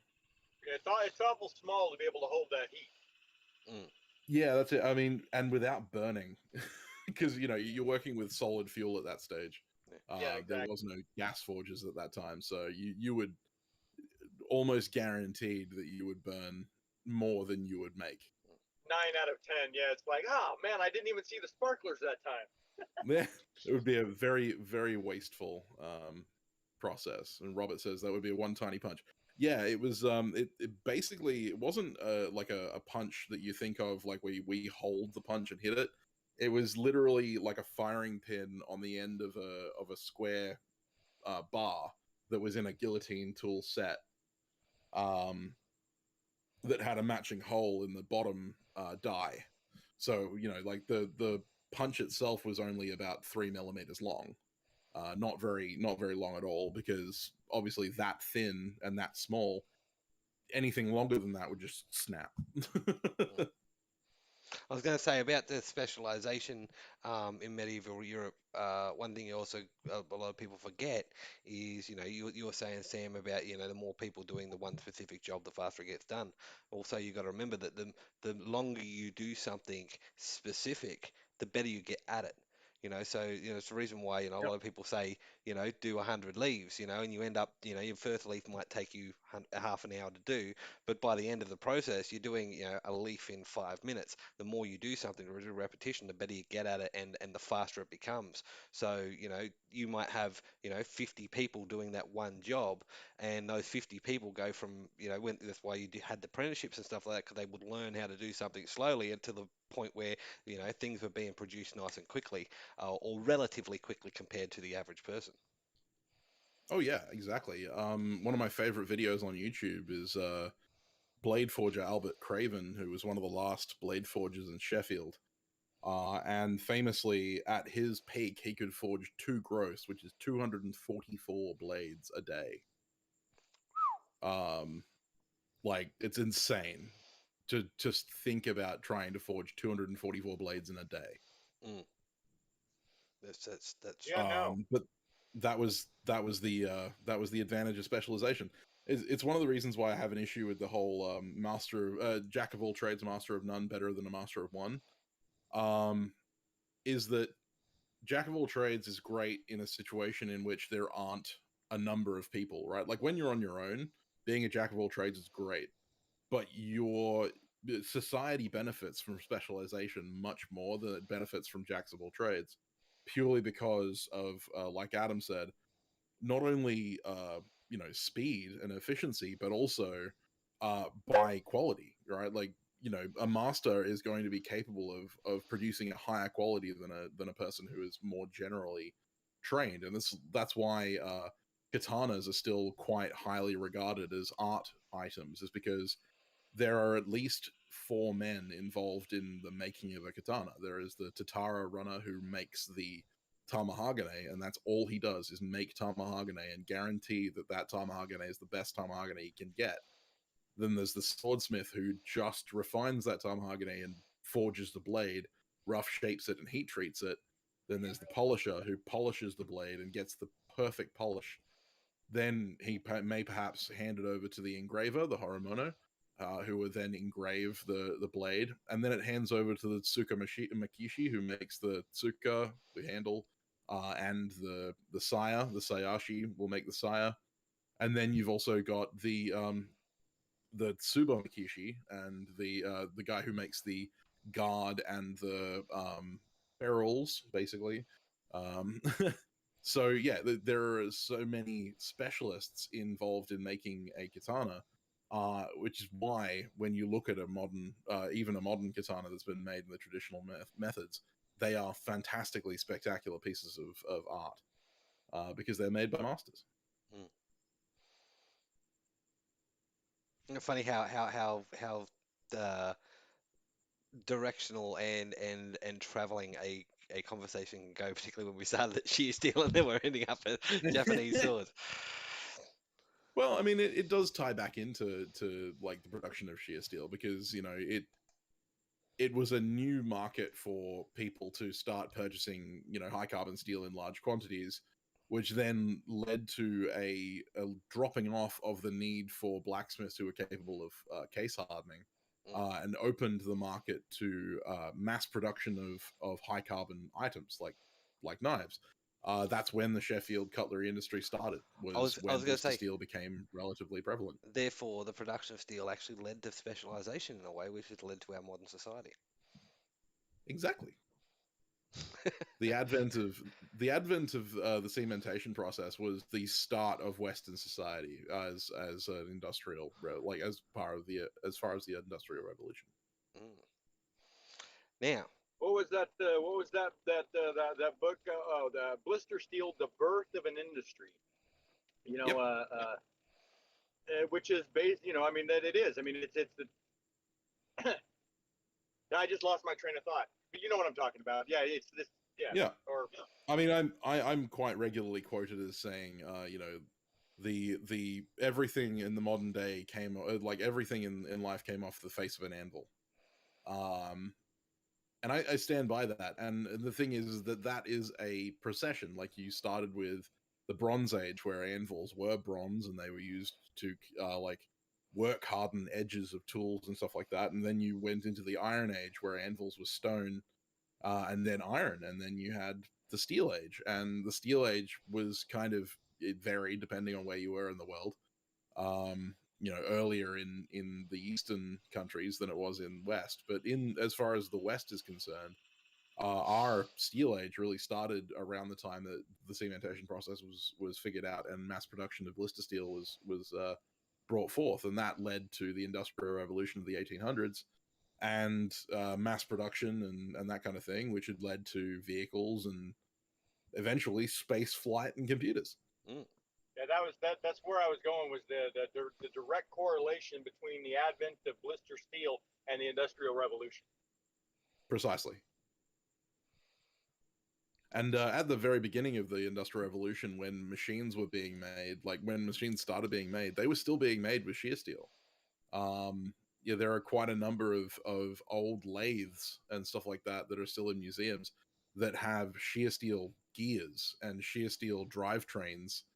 Like a lot of the early industrial stuff was all made with shear steel, and then it wasn't until crucible steel that was being able to be made in large quantities, large batch crucible steel, that we started seeing a more homogeneous steel being used in industry. And that was purely because we had the ability to make things like rolling mills out of shear steel that could then process large amounts of crucible steel. Because you got to remember, if you're creating 100-pound block of homogeneous steel, you've got to be able to move that, which is very unlikely if you're working it by hand. So the advent of shear steel led directly to the advent of modern super steels like CPM 3V. Right. Okay. So, like, in the origin of blister steel as a precursor to shear steel, there's evidence of it having existed, in the 1400s and whatnot, and then it was kind of was forgotten about, and then kind of patented in, like, what was it? 1601 by William Elliott and Mathis Metheny in 1614. But So for a while there, it was kind of forgotten about. And would you would you say that it suffered a similar fate after it was rendered obsolete? That it's kind of after it was rendered obsolete by Crucible Steel. I mean, like I said, I never even heard of it until last week or 2 weeks Yeah. ago. So I mean, it suffered a similar fate, I think. I mean, would you concur? Oh no, yeah, absolutely. The moment that Crucible Steel became possible to be produced en masse, Shear Steel immediately disappeared, like overnight. And that's because it was markedly inferior. It had silica inclusions. It was unreliable in its alloy content, and it lacked homogeneity in its carbon content, carbon diffusion. Yeah, it was just not as good. And so, with the advent of Crucible Steel, which is a homogeneous material, it's monomolecular.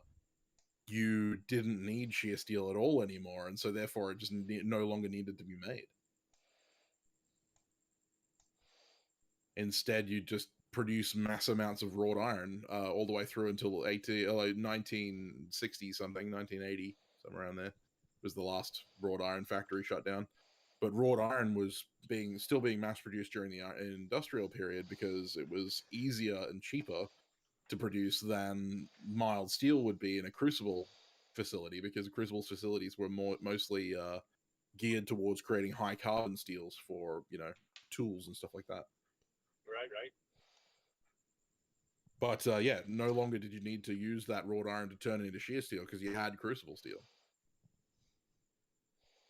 So that would have made the And that's raw why iron you cheaper. see a lot of that's why a lot of 1800s axes and stuff like that, if you etch them, you'll find that the bodies are wrought iron, but the edges are all monomolecular. They don't have any grain pattern to them, and that's because they're crucible steel edges in wrought iron bodies. Because again, wrought iron was more prevalent as it was cheaper, but the crucible steel was much more reliable as a high carbon source than blister steel was. But But of it's course, there are still interesting. quite a few things from the 1800s that are made from shear steel because it was being reused. It was, like people would take springs and turn them into scythes and stuff like that. It's still quite common to find old farming tools and stuff like that made out of shear steel because they were repurposed from something else. And see that makes an interesting point. Up until the Industrial Revolution and the manufacture of crucible steel, the wide scale manufacture of crucible steel, anvils would have been made out of wrought iron with a shear steel face. They would have. Huh. I hadn't thought of that. Mm-hmm. You know? So that's Yeah, high. no, all. So, So those high carbon huh. faces you find on old anvils would be shear steel. Yeah, like Mhm. my early 1800s mouse hole with the hardened face would be probably be shear steel then. Yeah, if it's pre 1840, then you're more than likely looking at shear steel for the face of the anvil. I'll be darned. And Granddad's just suggested Yeah, that you change because your name. No, it's to, not big. to Professor Fudge. You'd have to talk to Alex about that. He was the one who came up with my nickname in the first place. Professor Fudgerigar. Professor Fudgerigar, that's right. View my displeasure. Now I'm imagining the bird with a monocle. Yeah. needs a tweed jacket with leather arm patches. Yep. And the monocle. Yep, that's it. Hey, Adam. Yes. Have you ever knowingly worked with shear steel? No, I haven't. All the steel I have worked with is modern, and by modern I mean post 1970s. See the and people probably won't know, Northern Territory didn't really start being settled, particularly Darwin, until the late, and I mean by late 1800s, 1890, 1890 1890s to into the first decade of the 1900s. That's when Port Darwin, or Palmerston, as it was originally known, was pretty much first settled. They did try and make a few settlements up here, like the Victoria settlement and stuff like that, but they failed.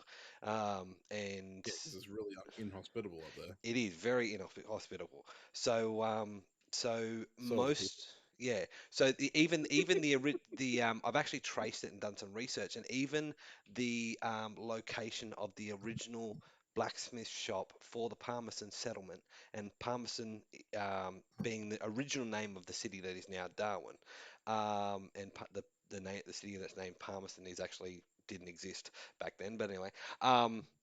It's the location no longer exists, as in it's been wiped off the map and literally doesn't exist anymore. It used to be a hill named Fort Hill right on the harbour of Darwin, and after World War II, they actually completely demolished the hill, removed it, in order to have an iron ore wharf built.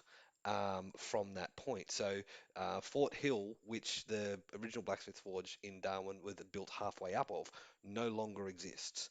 So, Yeah. like even in the short history of the Northern Territory, there the access to older materials doesn't exist, and that's why a couple of weeks ago when we were talking about raw iron, um, the the North-South Railway, which only went down to Pine Creek, did contain some wrought iron in the sense that it was built before the 60s, but being that it's all historical, um, a historical railway, you can't touch any of it. So having access to old wrought iron, you can sometimes get from the old mines and stuff like that. So in that sense, I haven't had an opportunity to work with shear steel, but I have seen it.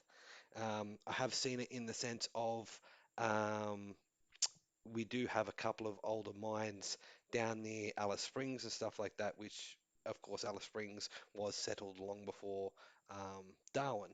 And even though it's desert, they have older stuff down there from the mid 1800s and whatnot, because Australia is back then was a I wouldn't say a fair decent amount of time, but it was noticeably behind the rest of the world. So we might not have had access to the same amount of steel and stuff like that. Um, And nothing's changed since then.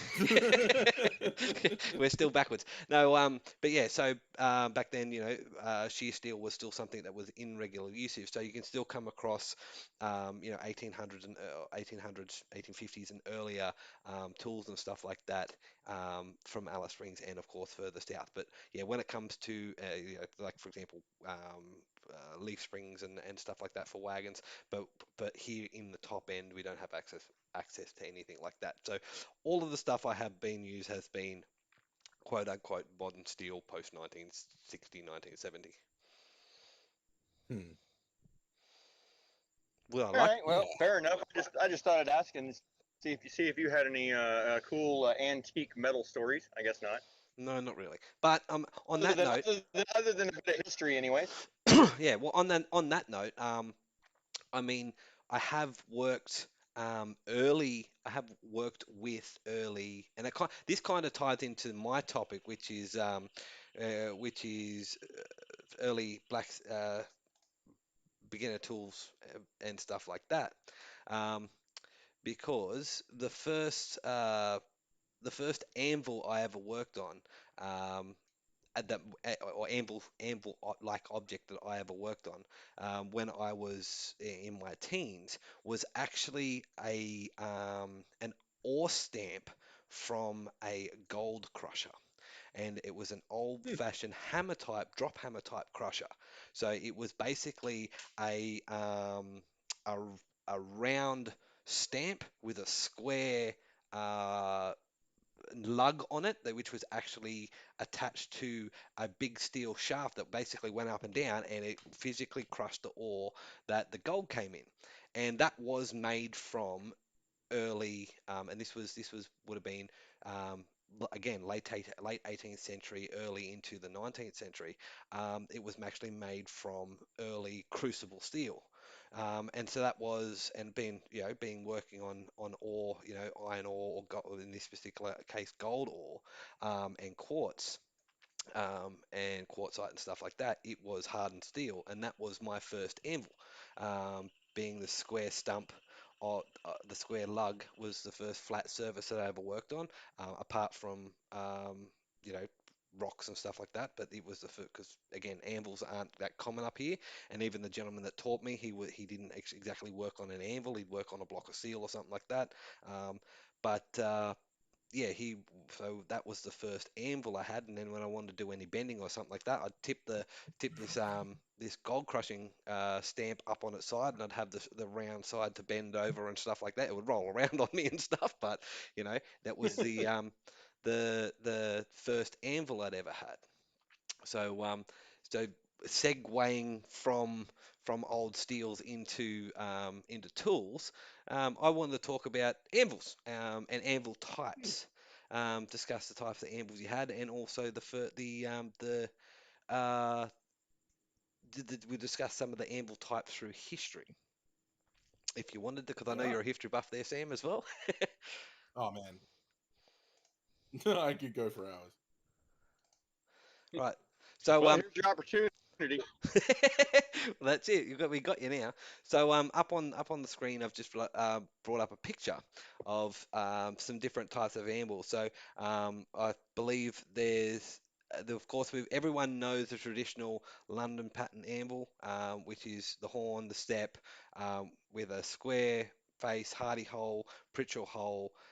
It's synonymous nowadays with blacksmithing, but that's not the anvils that were always used. Um, if you look at some of the pictures through history, dating all the way back to early medieval times, you had octagonal shaped anvils, and just of course just square blocks. Sam was talking, and I haven't personally seen any, but your bronze anvils would have also been used initially when steel was first, or iron was first started to be worked. That would have been used as anvil types. And of course, Techron Matic, which was in here earlier, he has literally used a rock to forge on as his anvil. Mhm. So Stam, Yeah, well, you've owned a few anvils over your career so far. You want to have a chat about some of the ones you've had? Sure. I mean, when I started out like most people do, with a piece of railway track. Um, and it worked. It did its job. I think it's a pretty viable, first anvil for most people. And from there, I actually transitioned onto a cheap, shitty Chinese cast iron anvil. It wasn't even cast ductile iron; it was just cast iron.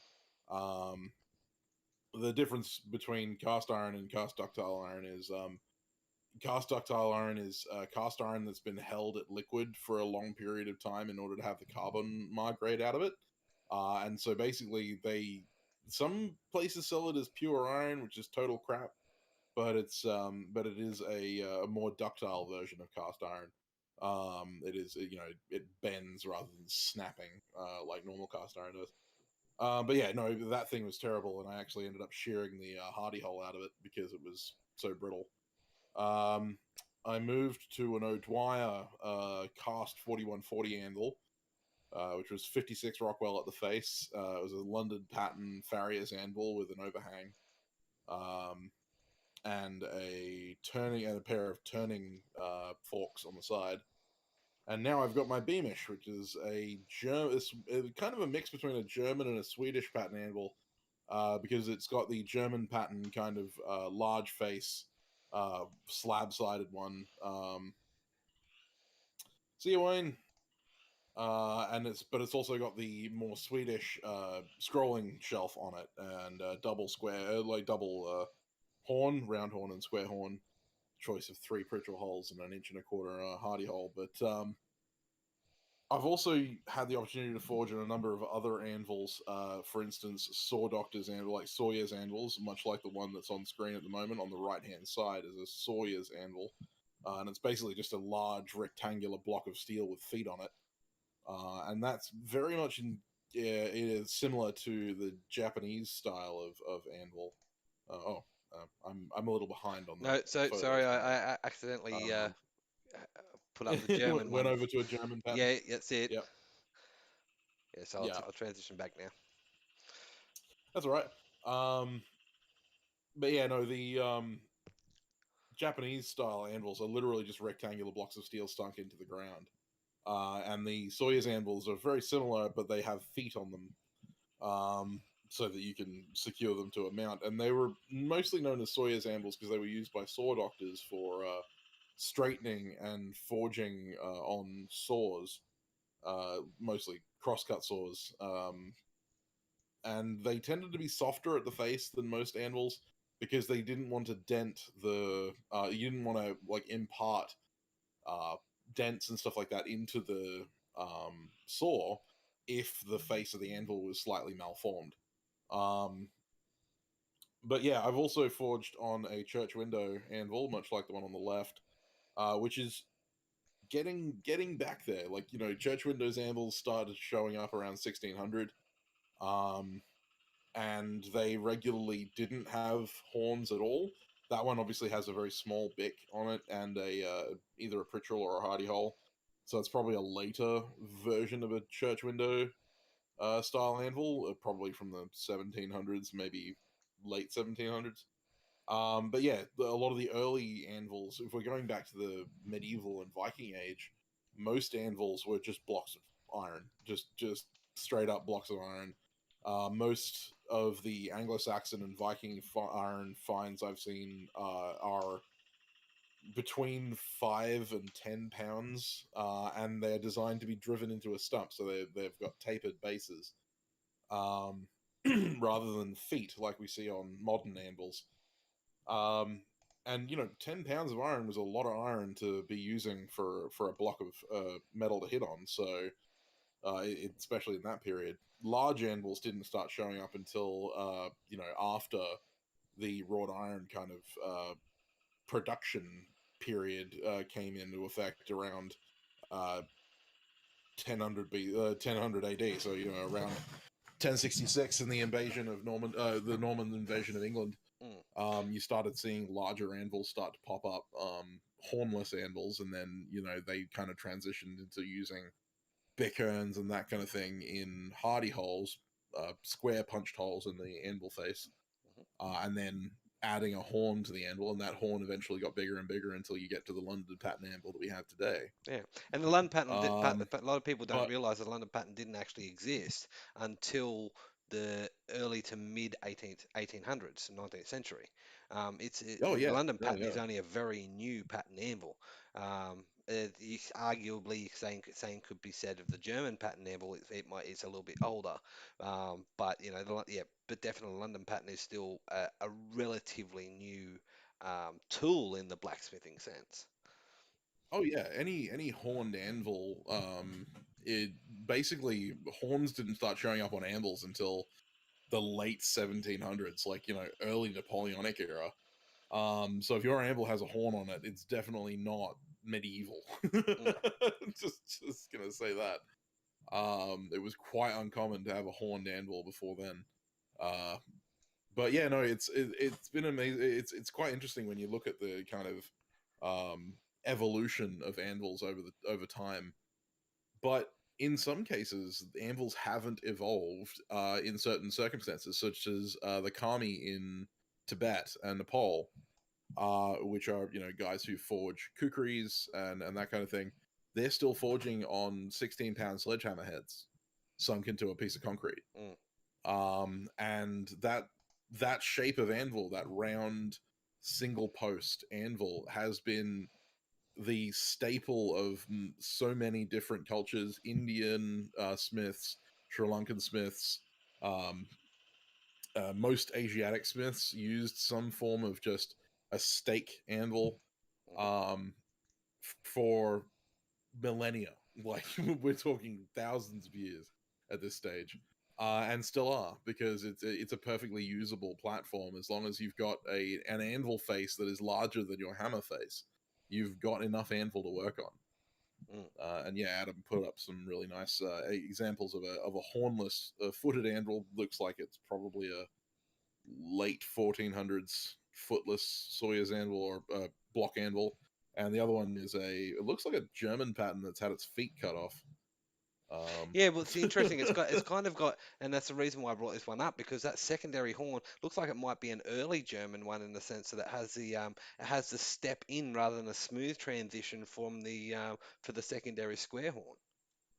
Well, that's a sign that there's a German. So the smooth transition is Swedish. Right. It's one of the easiest ways to see it, to tell the difference between a German pattern and a Swedish pattern, is that most Swedish patterns have just a smooth transition from taper to flat, whereas the Germans tend to have a step in from the main block of the anvil. Fair enough. And that all came from how they were forged. That's fair enough. Yep. Well, see, I thought the German was the one with the smooth in. So it turns out Roy might not have a German pattern anvil. It's a Swedish pattern anvil. I have a question. He definitely has a German pattern anvil. It's a Reiflinghaus. They by the period the Reiflinghaus started, German pattern and Swedish patterns became so friggin' like similar that it's hard to tell the difference. Go ahead, Sully. So who decides what the pattern is going to be called when it's brand new? A London pattern, Swedish pattern, German pattern, Polish pattern? I mean, like, where do those names actually come from? Well, I mean, the London pattern's pretty easy because that was how it was marketed. The advent of the London pattern anvil happened, I think, in like the late 1820s, and was literally made in London on the Thames, and they marketed it as the London Anvil. Right? It wasn't. It was made by the London Anvil Company. And the thing is that people said, "Oh, it's a London anvil." And so after a while, it became the London Pattern Anvil because it wasn't a London anvil. It wasn't a London Anvil Company anvil. It was a London Pattern Anvil made by another company. And so that was purely based on the fact that, yeah, it was a London anvil that was made by London Anvil. And then other companies started making anvils in the same pattern and called it the London Pattern Anvil. When it comes to German pattern and Swedish pattern, we're simply just talking about the places in which they were manufactured.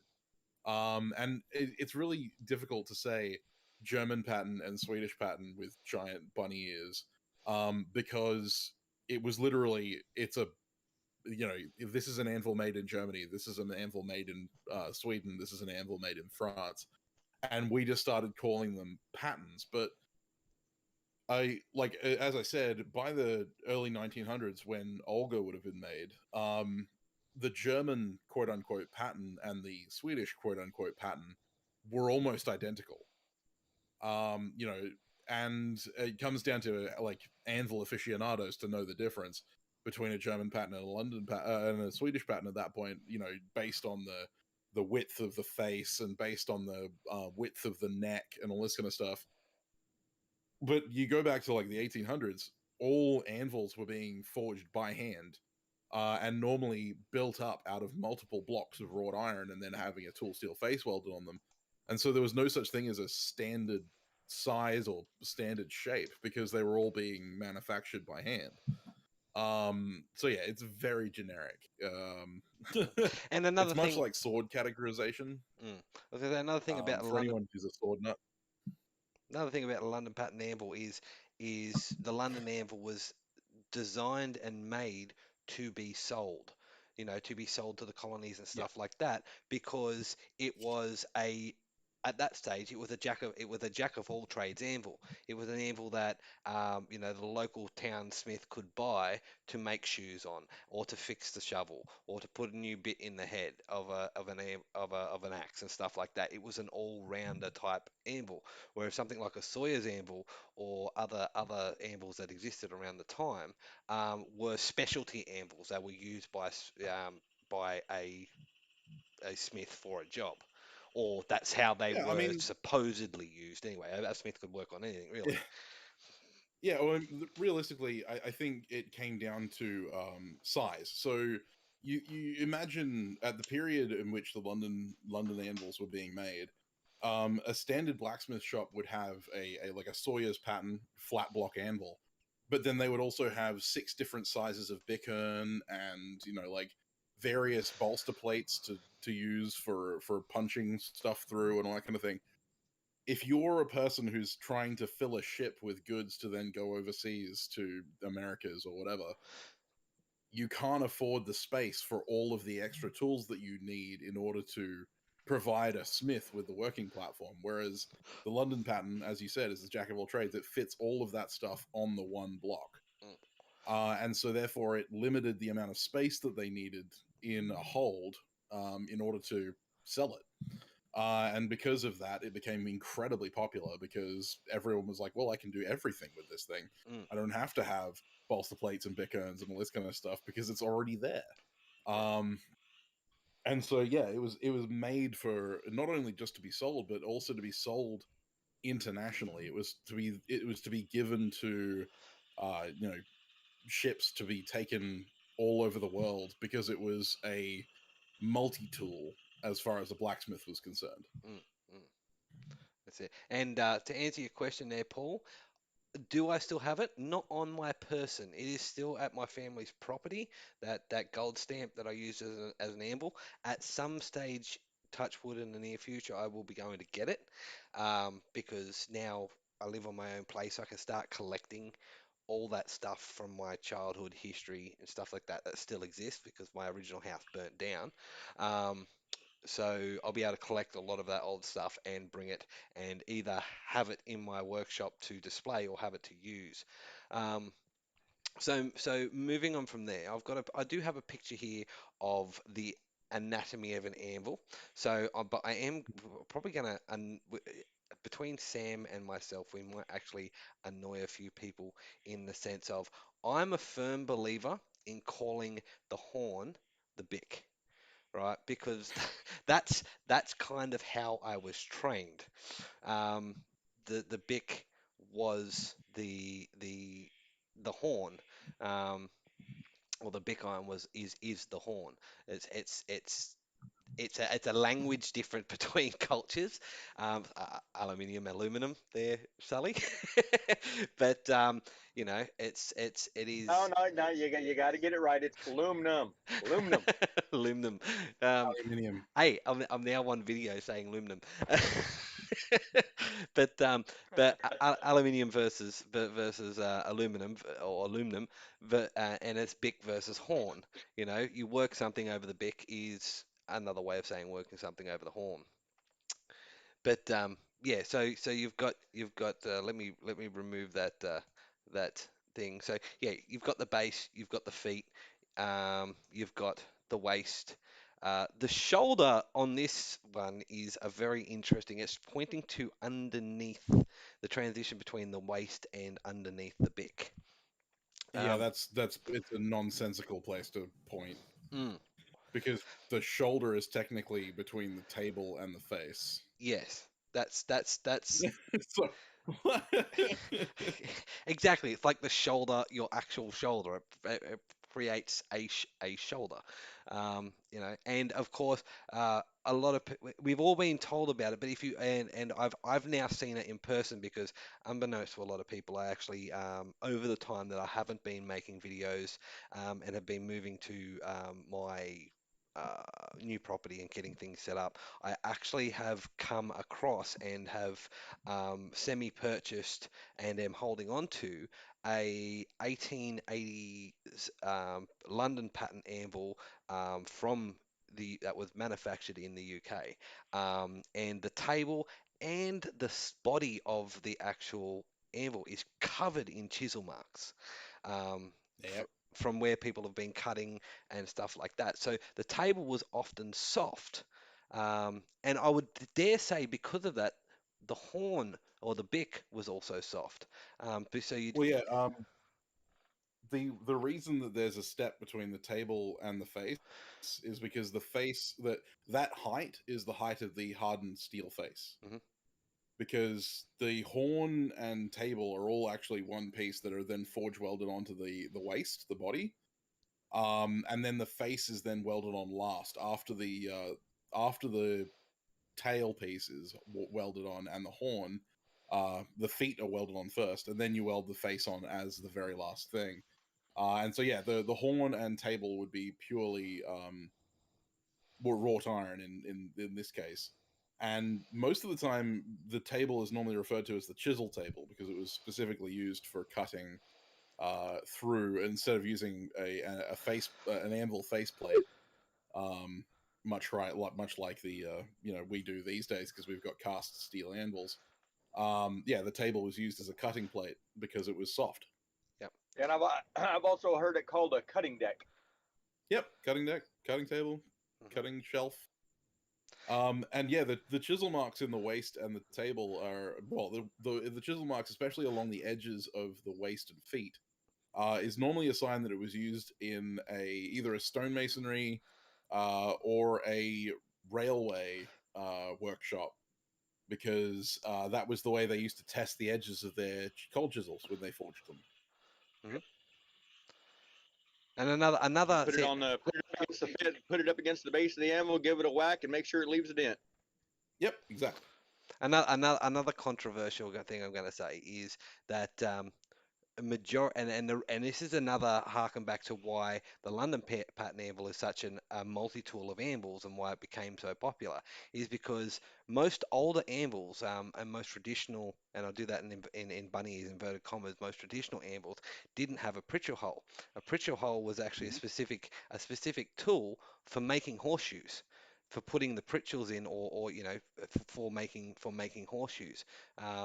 And that's the reason why you have the Pritchell hole in a London pattern anvil, so that you could make horseshoes on it. You see it; it's still something that's included in, of course, farriers' anvils now. But tools for Pritchell tools weren't a common thing until after the advent of the London pattern anvil. Mm-hmm. Yeah, that's very true. Most of the time, it was bolster plates were used in place of it. Mm-hmm. Bohr actually asked, why does the London pattern have the hardy hole in the weakest part of the anvil, easier to punch? Basically, yeah. The main thing is, like, you see German pattern anvils and Swedish pattern anvils that have a Pritchell hole or hardy hole punched in behind the horn. The main reason that they punched the hardy hole through the table, or through the heel, is because it's not actually the weakest part. You've got to remember, the horn and table are one piece of wrought iron that has been forge welded to the waist, whereas the heel, where the hardy hole is the wrought iron heel has been welded, and then the hardened steel face is forge welded to the top of both the heel and the waist. And so the hardy hole and Pritchell hole are supported by the high carbon steel of the hardened face.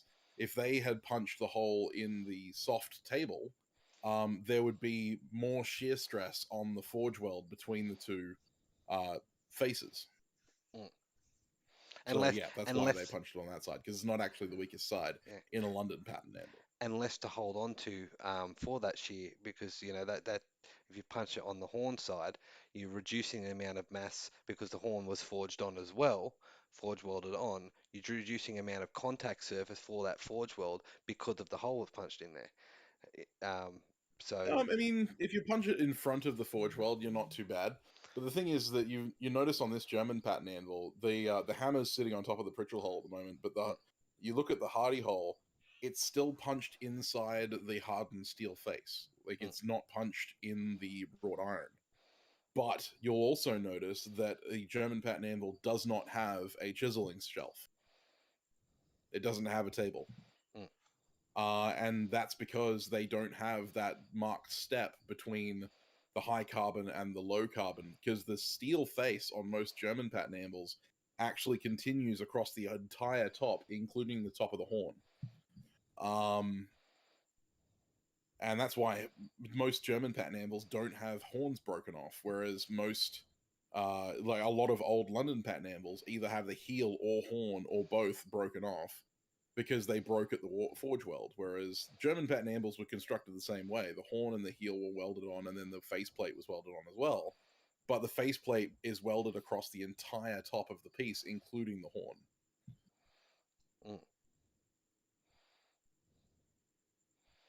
So Lauren Wembley said, Yeah. my 200-year-old mouse hole has chisel marks and punch marks on both sides, completely obscuring any markings. You see, Yeah, it's and kind of maddening. yeah, but also you also have to remember, Lauren, that marking an anvil or having the maker's mark of an anvil is something that is also relatively modern. In the sense of when anvil manufacturers started happening, that's when you would sell your Raffling house and stuff like that, or your petting house, or your London anvil company, or one of the multitudes, and there are multitudes of anvil makers out there. Prior to probably the mid 1700s, that didn't happen because anvils, like many other industries, they were a kind of a niche industry, but they didn't need to have that manufacturing symbol Yeah, because people knew where anvils came from. yeah, they weren't being mass produced, so they Yeah, were, it was relatively easy to know where the anvil was coming from. yeah. So that's the And they weren't reason. being made in large quantities. Yeah, so that's the reason why when you're looking at, let me go back to the anvil types picture. Um, Hang on just a second. We go back to there, and you look at the anvil on the far left, which is the church window anvil. That's the reason why they have names like that, because because it was the overall look of the anvil, as opposed to a brand of anvil like Raffling House or something like that. Yeah, that's it. I mean, it's the same in like I'll bring it up with again swords, for instance. Uh, Up until the like mid to late 1600s, most swords weren't known by the manufacturer, right? Like until you started seeing um the Solingen smiths starting to put their names on rapiers and stuff like that. Most of the time, a sword was just a sword. Mm, We didn't call it a rapier or an arming sword or a side sword or that kind of stuff. Those kinds of nomenclature came around the Victorian era, like the late 1800s, when history mania kind of took over and they wanted to name everything. mm, So yeah, a lot of the time with anvils, it's the same. Most of the names came from much later than when they were actually developed, and that's purely because it was either what they looked like, where they came from, or what they were being used for. mm. And For also, instance, a farrier's anvil is normally a London pattern anvil that has a turning horn on it, like a turning fork on it. And that's People purely because it's what's used for. Is used for a farriery most of the time. people's brains like to categorize things. Everything has to have a category or a name, and if it doesn't, it feels more satisfying to be able to put that thing in a category or give it a name. Yeah, exactly. And it So helps with descriptors as well. Like if I want to tell you that I've got an anvil, right? If we're talking about anvils and I'm like, oh, I've got this anvil. If I try and describe it to you, it's going to take a long time and it's not going to be the easiest thing for you to understand. But if I say I have a German pattern anvil, if we both have an understanding of what a German pattern anvil looks like, you're going to be able to see my anvil in your head. that's exactly correct. and now, Robert Lohner said something about I had a Wilkinson warranted with the horn snapped off. See, now that's another thing. Wilkinson is actually a very, very well-known sword maker, and they make razor blades and stuff like that. Incredibly well. Exactly. But again, that was another company where, and Wilkinson warranted was actually basically came up with that term in the sense that they could guarantee that their swords were of a quality that was decent enough to use for British military. You had a warranted I blade. always wanted. Yeah, I always wanted. I've always wanted a Wilkinson sword with a proof slug. Yep. But that The but proof that's slugs are pretty cool. that's something again during the Victorian times because they wanted to name everything. Again, like with amble types and stuff like that. So you owned a Wilkinson. It's like owning a Rolls Royce, well, not so much a Rolls Royce, but akin to that was a name of quality. You know, you said if you Yeah, had a no-name sword maker make you a sword, that was one thing. But if you had a Wilkinson, you could be generally assured of the quality of that sword. Prior to that, yeah. like Sam was saying, makers, unlike in Japanese culture, makers didn't really have a name when it came to what they made, and nor did the tools that they had. It's the same. It's in the same category as hammers. You know, you've got your French crosspeen, your German crosspeen, your Swedish crosspeen. They're just the common type of hammer that was used in that region of Europe, as Hmm. opposed to a specific determined type like the Hoffy hammer. We all know what a Hoffy hammer looks like, but that is a Hmm. specific design that was named after the creator of that style of hammer. But it's not because it was a nomenclature of where that hammer was made. Really, you call it an Israeli hammer, or an Israeli pattern crossbeam. Yeah. Well, it's the same with the English cutler's hammer. You know, the English cutler's hammer is a very specific design that was used for a specific purpose. Mm. And see, that would be the same as what would and it's something I actually meant to look up, and I might do that right now. What does an English cutler's anvil look like? So I'll bring that up. Mostly dovetails. Mostly dovetails. Well, Um, and it, and it, but it's an interesting thing because we talk about the types of hammers associated with different jobs. What about the types of anvils? Um, hmm. Well, I'll answer this question quickly while you're looking that up. Robert asked, "Is it true if they break the horns off to save space in the ships, bringing them over to America?" Lauren Wimbley in the chat has already answered that question, but yeah, no, it's a complete myth. The horn was one of the most useful aspects of an anvil.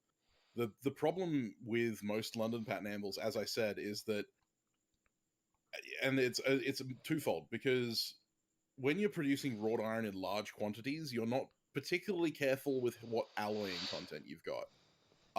And so they would use large production wrought iron to make their anvils out of, which was normally fairly rough grain, not very well refined.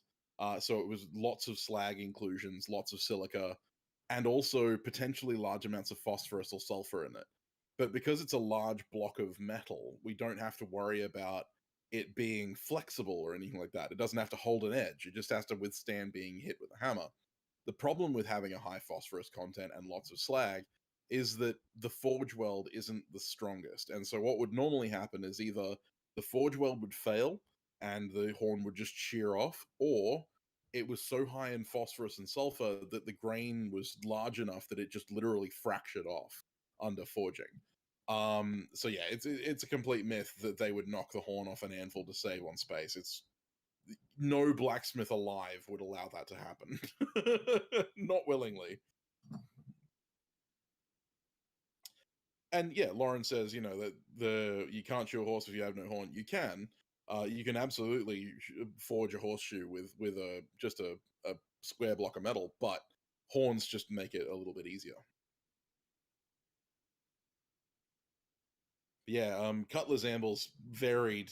It depends on, like, if you look up Cutler's anvil, it'll come up with a whole bunch of like post anvils, because that's quite popular in cutlery forging in like modern days. But like if you're talking about Sheffield cutlery, they tended to look more like London or German pattern anvils with large dovetails in them. And the dovetails would then have anvil tools wedged in there, normally like hot cuts and various kinds of blocks, um, to then forge blades on. It would depend on what they were forging. Much like nail makers anvils. Nail makers anvils look very similar. There you go.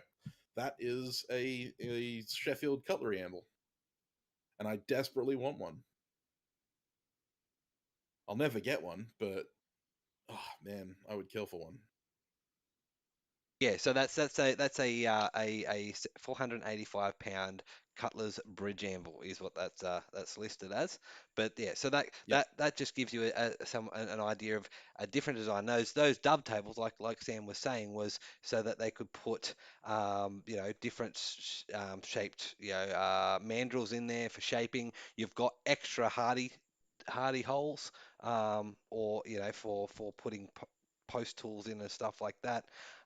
It has a small bick and another small anvil face on a very very very high shoulder, Hmm. and it also doesn't. This one doesn't seem to have any feet.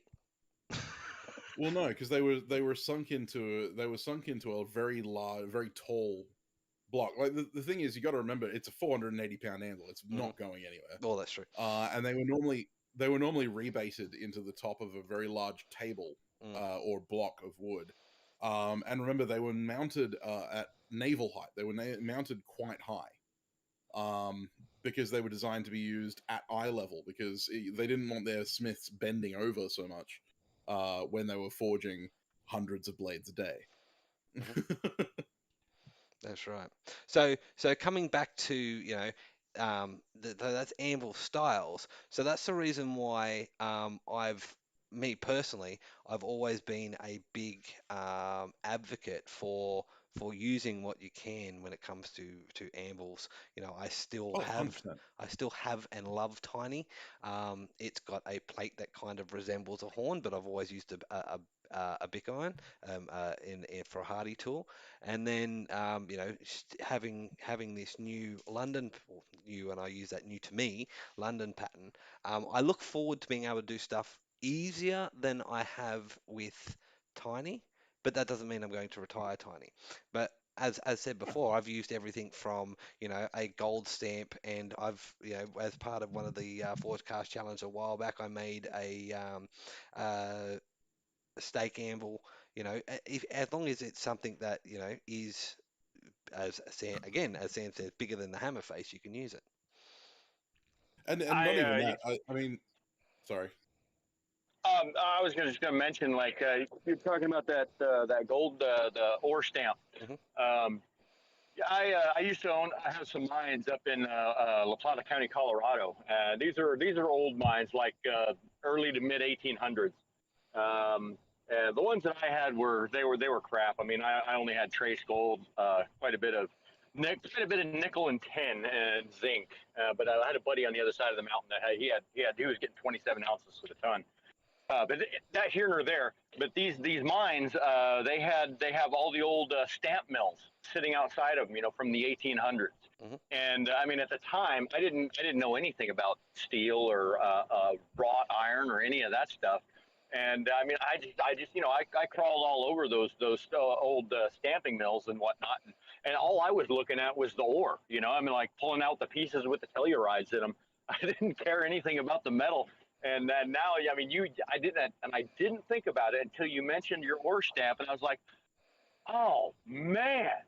I mean, like, because I mean, they had there are boilers up there and everything, and all this stuff is like, 1800 to 1840 is when all of these mines were built, and I'm like, man, in hindsight, there was a lot of wrought iron up there, but I mean, Oh yeah. It'd also be a lot of shear I steel. getting it down the mountain would have been a near impossible task. I mean, I drove up there and what did I have? Oh, I had a little Ford Ranger pickup. So I mean, I could have got it. For the very first time I went up there just to see what was up there, I went in a Scion XB, and I had my swamper with me, and he was out spotting for me to drive through the holes and around the rocks and everything. It's typically a 4-wheel drive only place, and I got up there in a Scion XB, unbelievably, and I only did that once. But anyways, here nor there. Yeah, I mean, it never occurred to me that the steel that's up there rusting away up in these stamp mills and the processing, the old abandoned processing facilities, might be useful in some way. Yeah, well, I might have to take a trip back up to the mines one day. Well, With a big see, truck. and that's it. You'd probably have shear steel and raw iron in those things. Yeah, More than likely. yeah, and all the timbers are all bolted together with these big old long bolts and everything. So, those are probably wrought iron. Yeah, got to be careful there. I'd hate to be cutting a bolt and have the whole remaining structure tumble down on top of me. Yeah. Mm, that But wouldn't be yeah, fun. I mean, I was about to say, Lauren was talking about being able to you can forge a horseshoe on a square block of steel. And you were saying that it makes things easier. I transferred from my O'Dwyer to my German pattern anvil and sold my O'Dwyer purely because it did what I wanted to do slightly better than the previous one. That didn't mean that I couldn't do it with the O'Dwyer. Mm. And realistically, learning enough hammer skills, you can forge on pretty much anything if you know what you're doing. I forged for that Forgecast challenge. I actually made a tiny little Anglo-Saxon stake anvil, and the anvil itself was smaller than the hammer I was using. But I still managed to forge a blacksmith's knife on it because it's all about learning the skills of moving metal. You can do a lot with a very little. Yeah, that's exactly it. And it also comes back to like we're talking about with the anvils of old that didn't have horns. You had bicks, you had hardy tools, you had a whole heap of mandrels and stuff like that that you would use for these things. So not having, as long as you have an ability to hold a hardy tool or something like that, which even for home manufactured tools is something that's relatively easy to do. Home manufactured anvils, I mean. It's as long as you have the ability to hold those tools, you can make a range of big. It's basically limited to your imagination, a range of hardy tools in order to assist you in doing jobs. And then later on down the track, when you have access to a proper anvil, and I do that in bunny ears as well, those skills that you've learnt on working with those tools will transfer to your new tool or transfer to making new tools for the new tool that you have. Absolutely. So yeah. So it's now been almost over 2 hours. So I reckon it's time to Yep. wrap up for the evening or the morning. Told you I Let could go 4 hours. let everyone get on with their day. So Sam, while I've got you, is there any last words from you? Oh, no, thank you very much for having me. Thanks for everyone who was in the chat asking questions and stuff like that. Really enjoyed myself. I always enjoy talking about this kind of stuff. I will shout out my channel again and tell everyone to get over there and have a look at the competition that's coming out tomorrow. Because I'm really excited for it and I hope to see a lot of people getting in on it. So It's unfair, Sam. yeah. I can't make a Bowie at the moment. I'm very upset. Well, yeah, sorry about that. I was gonna say, does the Bowie made down there with you count? No. Damn it. Sully, is there anything you'd Goody like to two. add? Hey, just keep your ears open, keep your eyes open. Learn a little bit every day, and you never know where you might find something interesting, like a piece of shear steel that you didn't even know you had. That's it. Yeah, Eric, just on a final note though, you're going to have a look at this video again. Shear steel can be determined by slow etch in vinegar. Is that correct? So, Sam or Sully? Yes, so you'll want to get it to a relatively high grit, minimum 400. The higher the better. And you want it really clean. Because again, the pattern will be relatively fine. Yeah, and I used I did a 24-hour vinegar, just regular household vinegar, white vinegar soap. And I did 400. I went to a 400 grit polish on mine, and then I checked it out with a 30-hour loop. So I mean, like I got right down in there and got the business with it. Yeah, you probably don't need the loop, but yeah, the definitely at least getting it a high grit, and yeah, giving it a good long soak in vinegar.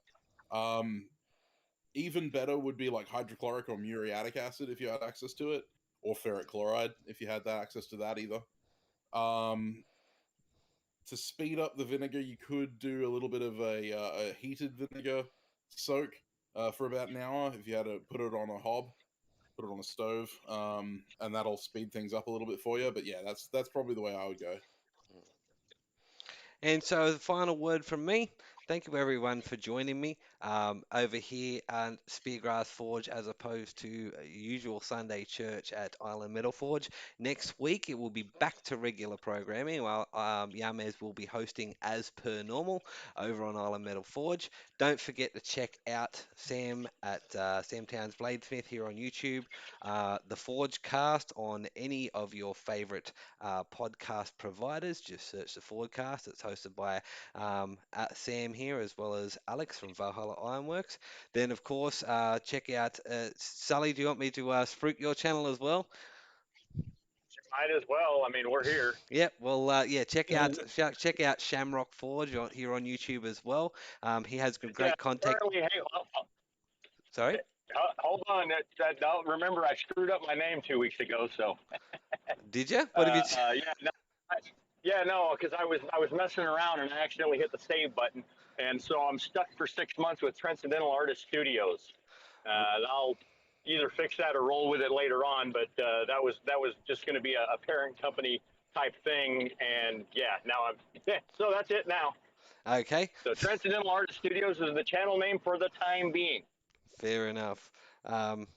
So Transcendental Artist Studios. Okay, I will write that in chat just in case. TRANSCIDENTAL. TRANCENDENTAL. CEN. I think I did voice. Okay. I did voice to text. So. No worries. So it's now in the chat from. I can't even spell. I'd have no hope of spelling that either. So yeah. So and of course, guys, thank you very much for joining me. And for those of you subscribe, don't forget after the stream. Still share this lovely chat on all your favorite social medias. Hopefully, everyone learned something. I know I did, particularly about shear and blister steel. It's always fun talking steel with Sully and Sam. And I hope you have a wonderful and productive day. Get out there, hit your forge, swing a hammer. Do it for me because I'm currently not doing it, please. And we'll catch us all later. Cheers.